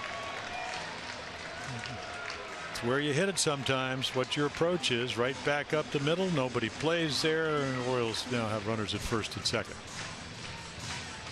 This will be the first time in the ball game since the 6th. They actually had a single and a walk. They get the first 2 on for the second time. Paul Yanish at 0 for 3. Nobody out. Paul will take the pitch down low for a ball. Up from Norfolk today. Was hitting .329, 2 doubles, 2 RBIs, 8 runs with Norfolk. 7th in the International League in batting. Reached base 16 out of 20 games. Fouls that one back. We'll see whether or not T.J. McFarland, the left-hander who was optioned to get Yanish on the roster, is back as the added player for the second game of the doubleheader. And we're waiting to see what the situation was going to be pitching wise. They have used Bundy, Mattis, and Givens in this game. 1-1 pitch on the way to him. Breaking ball. Yeah, you can tell he's been playing every day to take that pitch. Pretty good curveball, and he just laid off it. Difference is it's a right-handed curveball. It's not a Rich Hill curveball. His curveball masterful once again. 2-1 delivery. Got that one down and away.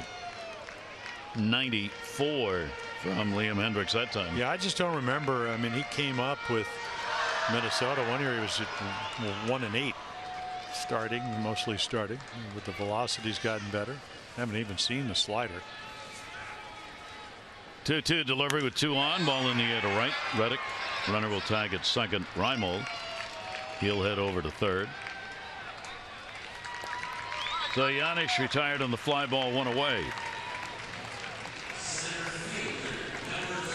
Hendricks appearing in his 11th game, one as a starter previously against the Orioles. The Orioles have touched him up for 11 runs on 18 hits in 13 innings.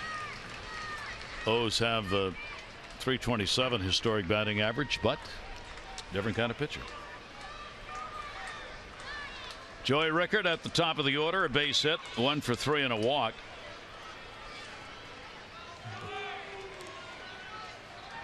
Will not hold. Runner at first here. REIMOLD at third, Scope at first. Yeah, and they maybe a little late now, but boy, they give him the bunt. Valencia way back at third base. I mean, he was there with no strikes. 0-1 pitch on the way, and that'll be outside. That one's at 94. 7 o'clock for game 2. And tomorrow afternoon, a 1:30 game. 1-1 delivery. Yeah, that's it. Looked like maybe a two-seamer, a good late run. That's how you get the ground ball. Yeah, I was talking to Mark Quinn, the assistant hitting instructor, and you saw it when you were the Mets with Wally Backman, and Bill Robinson would yell, hey, every time you hit a fly ball, they want the trajectory on the balls to the opposite field to be a little lower if possible. In other words, more line drives. Ground balls to right. That one even Voigt just rolls away. Yeah.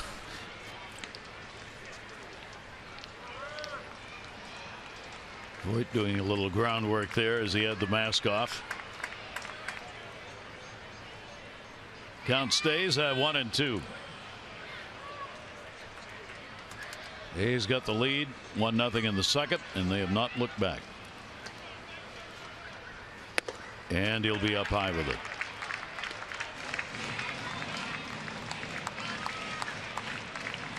Ball game, we are asking Hendricks here in the ninth, and he just throws strikes.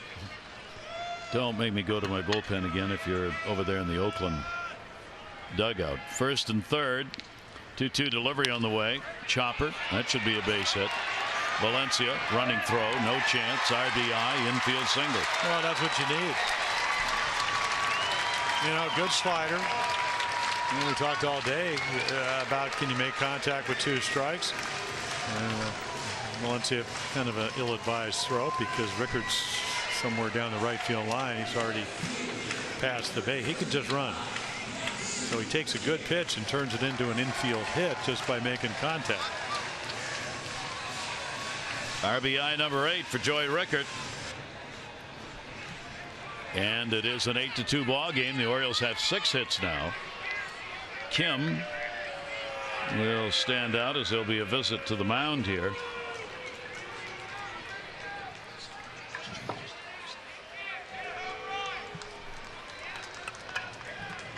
Doolittle in the bullpen. Yeah, Sean Doolittle, one of the they really have kind of 2 closers, Axford and Doolittle. Hard throwing lefty last year with shoulder problems, but he's back. So Kim came on to play left field, but is hitting in the Machado spot. Manny had a 2 for 4 double single. Now Kim will get a chance. Kim, of course, has taken advantage of all those chances. 10 for 18. Well, you got an option because I mean I think they put him in there because you're down, and also may play him the second game, so he gets some at bats. He started the 1-run rally in the 10th with the Baltimore chop the other night. Also walked against Tanaka. 1 down still. Kim will take it for a strike. Orioles now have Scope at second base. Rickard on at first. And it's amazing because they don't play him to hit the ball the opposite field. Billy Burns is over in right center, and he's a left field hitter. You'd think they'd be shifted the other way. Big gap outside. Kim has shown patience at the plate and the opportunities he's had. And that's an amazing thing to be an everyday player in Korea, where he comes from, and 300 hitter with power, a lot of RBIs, a lot of walked 100 times, and not to get to play, but still be able to. Yeah, see, that's 1-1 up high. You would think that the game plan against Young-Soo Kim would be to try to throw the ball by him. And because of people that I talked to in spring training, Chris, you know, it's a horrible start. Started out 0 for 24. They said, well, maybe not used to 95. 1-2 delivery, and that one will miss. So Kim making him work here, as Hendricks taking a lot of time to try and find outs here in the 9th inning.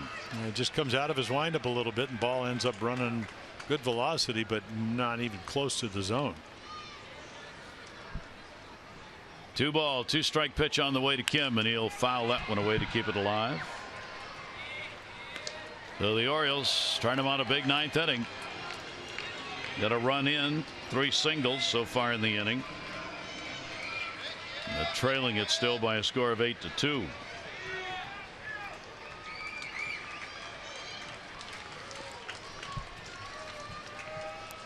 Young Soo Kim waiting, 2-2 delivery to him, and that'll be foul back.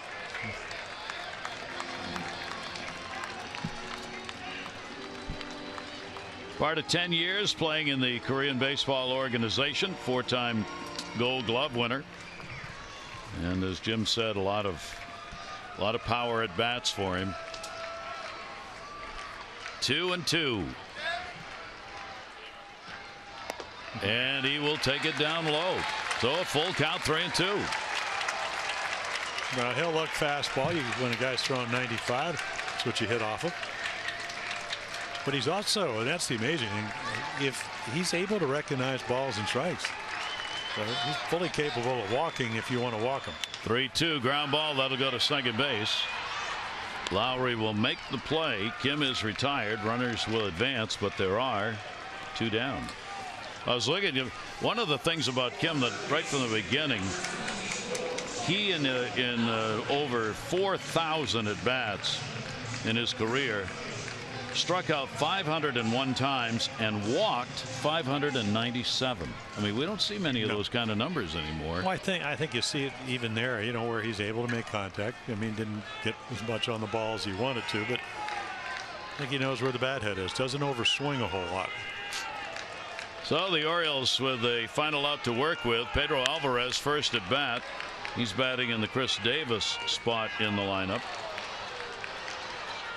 Here in the 9th inning, if Hill gets the wins, he'll be 4-3, and Wright would take the loss 1-3. Not a save situation. Yeah, Alvarez the hero on Thursday night with a sacrifice fly. Chris over there watching. That'll be foul back. Chris had an 0 for 3 and a walk. Chris now 0 for his last 15. He'll be in the ball game in game 2 tonight, 7 o'clock. Scott Coolbar, hitting coach, talking with him.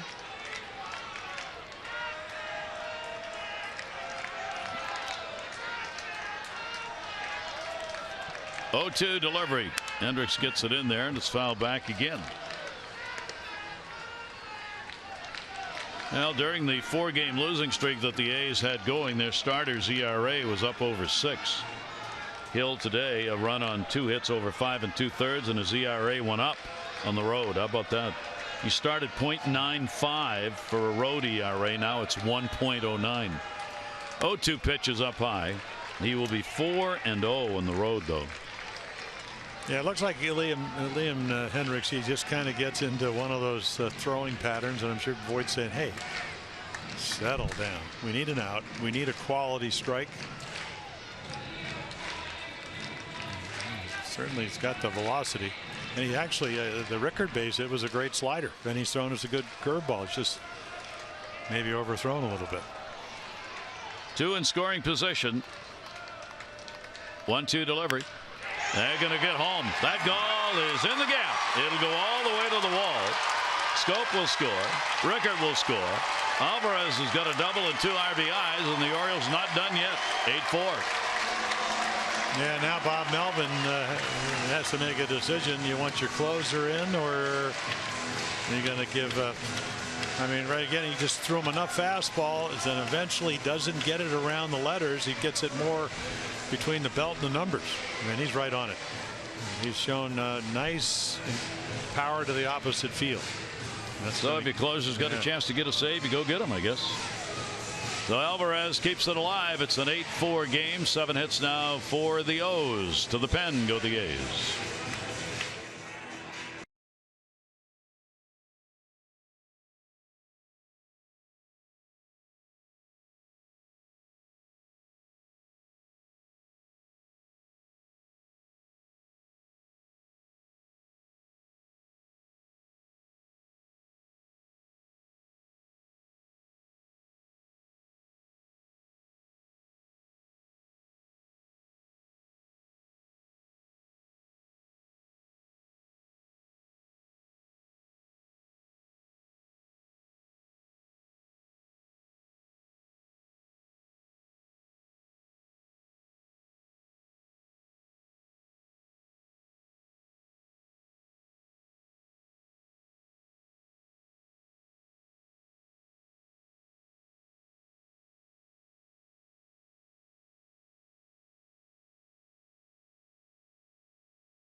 Doolittle will come on to try to get that final out.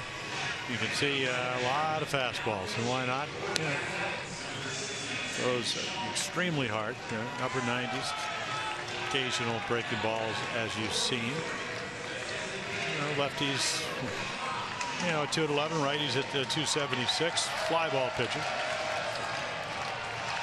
So the Orioles pushing it here in the 9th inning. 3 runs in. They've had 4 hits. And there's their closer, other than Doolittle, 8 for 8. Ryan Madsen, who came over from Kansas City. Doolittle is 1 for 1 in save opportunities lifetime against the Orioles. Here's Mark Trumbo, runner at second base. Trumbo will go after the first pitch, pop it up, and it will be back over the screen. There you see the inherited runners for Doolittle on the season. Trumbo 2 for 4 lifetime off Doolittle. Alvarez a big 2 RBI double here in the 9th inning. Alvarez now with 6 runs batted in on the year. He's at second. Trumbo goes after one up and away, and the count goes to 0-2. It came up as a position player, and then knee problems got him on the mound for Sean Doolittle.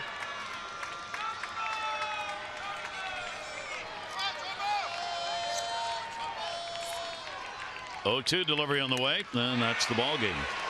So Doolittle comes on and gets the strikeout here in the bottom half of the 9th inning. The Orioles will pick up 3 runs. They do it on 4 hits and will leave 1 on base. And the first part of our doubleheader goes to Oakland as they win it by a score of 8-4. Hills 4 and 3, Wright 1 and 3. Second half of our doubleheader coming up. Ubaldo Jimenez will take the mound against Jesse Hahn tonight. Our coverage on MASN begins at 6:30 with O's Extra, presented by Southwest, followed by game coverage on MASN 2 at 7. This has been a MASN presentation. It's pizza time at the ballpark. For Jim Palmer and all of our crew, we'll see you later tonight. Hope you get up to the yard if you can. For now, adieu.